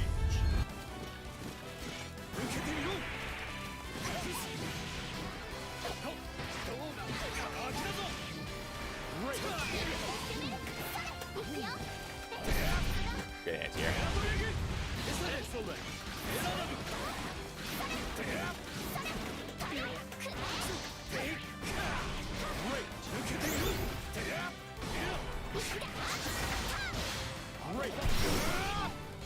It should be a sports fighter, if anything.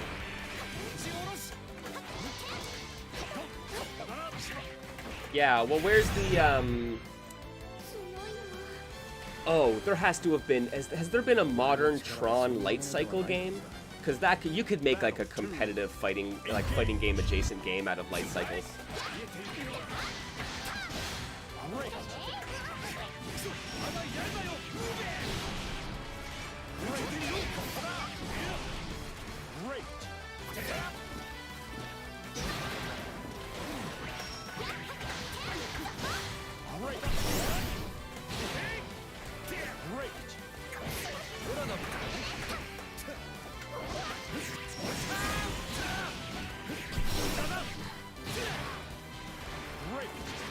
Nice.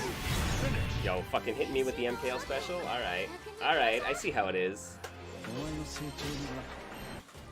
Believe in victory. Battle 1. Engage.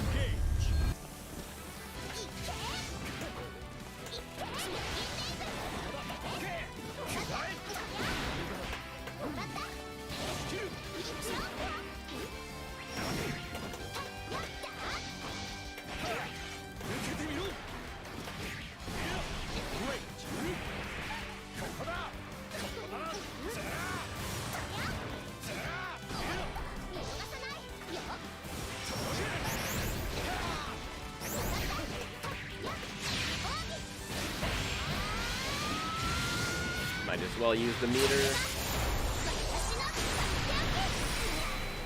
Excellent.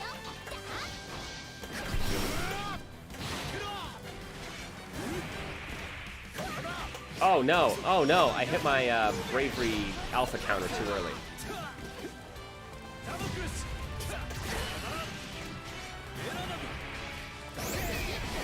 Damn.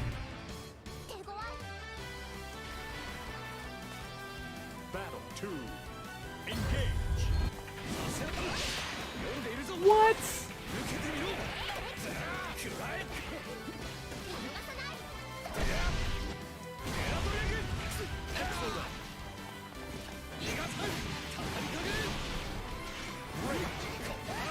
Nice.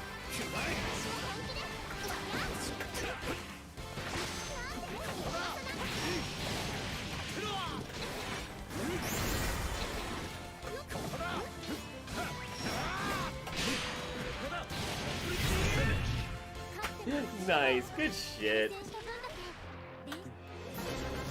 Alright. Alright, I'm gonna have to call it for the day. Yeah, that final hit is a counter. Vicious. Vicious. Yo, GG's, Burt, man. Hayama. Thank you, as always, for the matches. And yo, thank you for hopping on the mic earlier on and talking a little bit about your experience beta testing Monster Ancient Cline. I really appreciate that. Oh, man, my friends. Yo, today was a good day. I really enjoyed going over this bit of like history, chatting with some folks, and then just playing some games. This is good.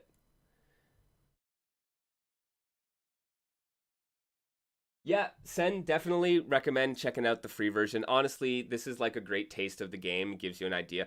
You can, if you just don't mind swapping around characters, you can just play whoever is available in any given month.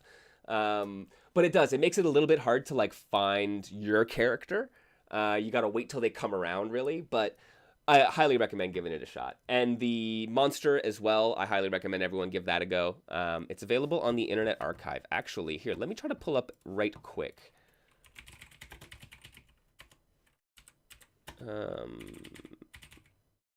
Internet Archive.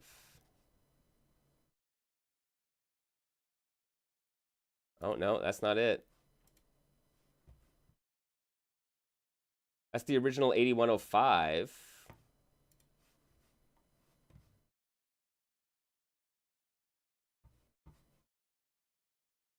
There we go.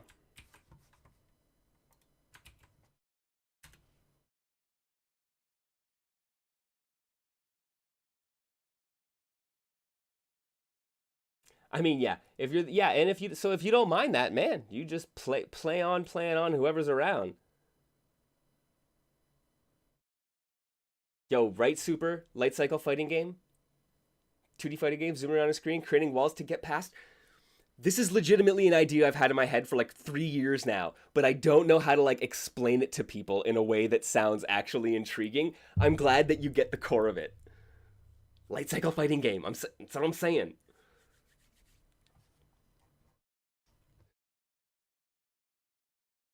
Yo, Mohast, my pleasure. Yo, speaking of which, everyone, go check out Mohast Gridlock on Twitter. They are the developer of a tabletop fighting game style game, and it's available on Tabletopia, I believe.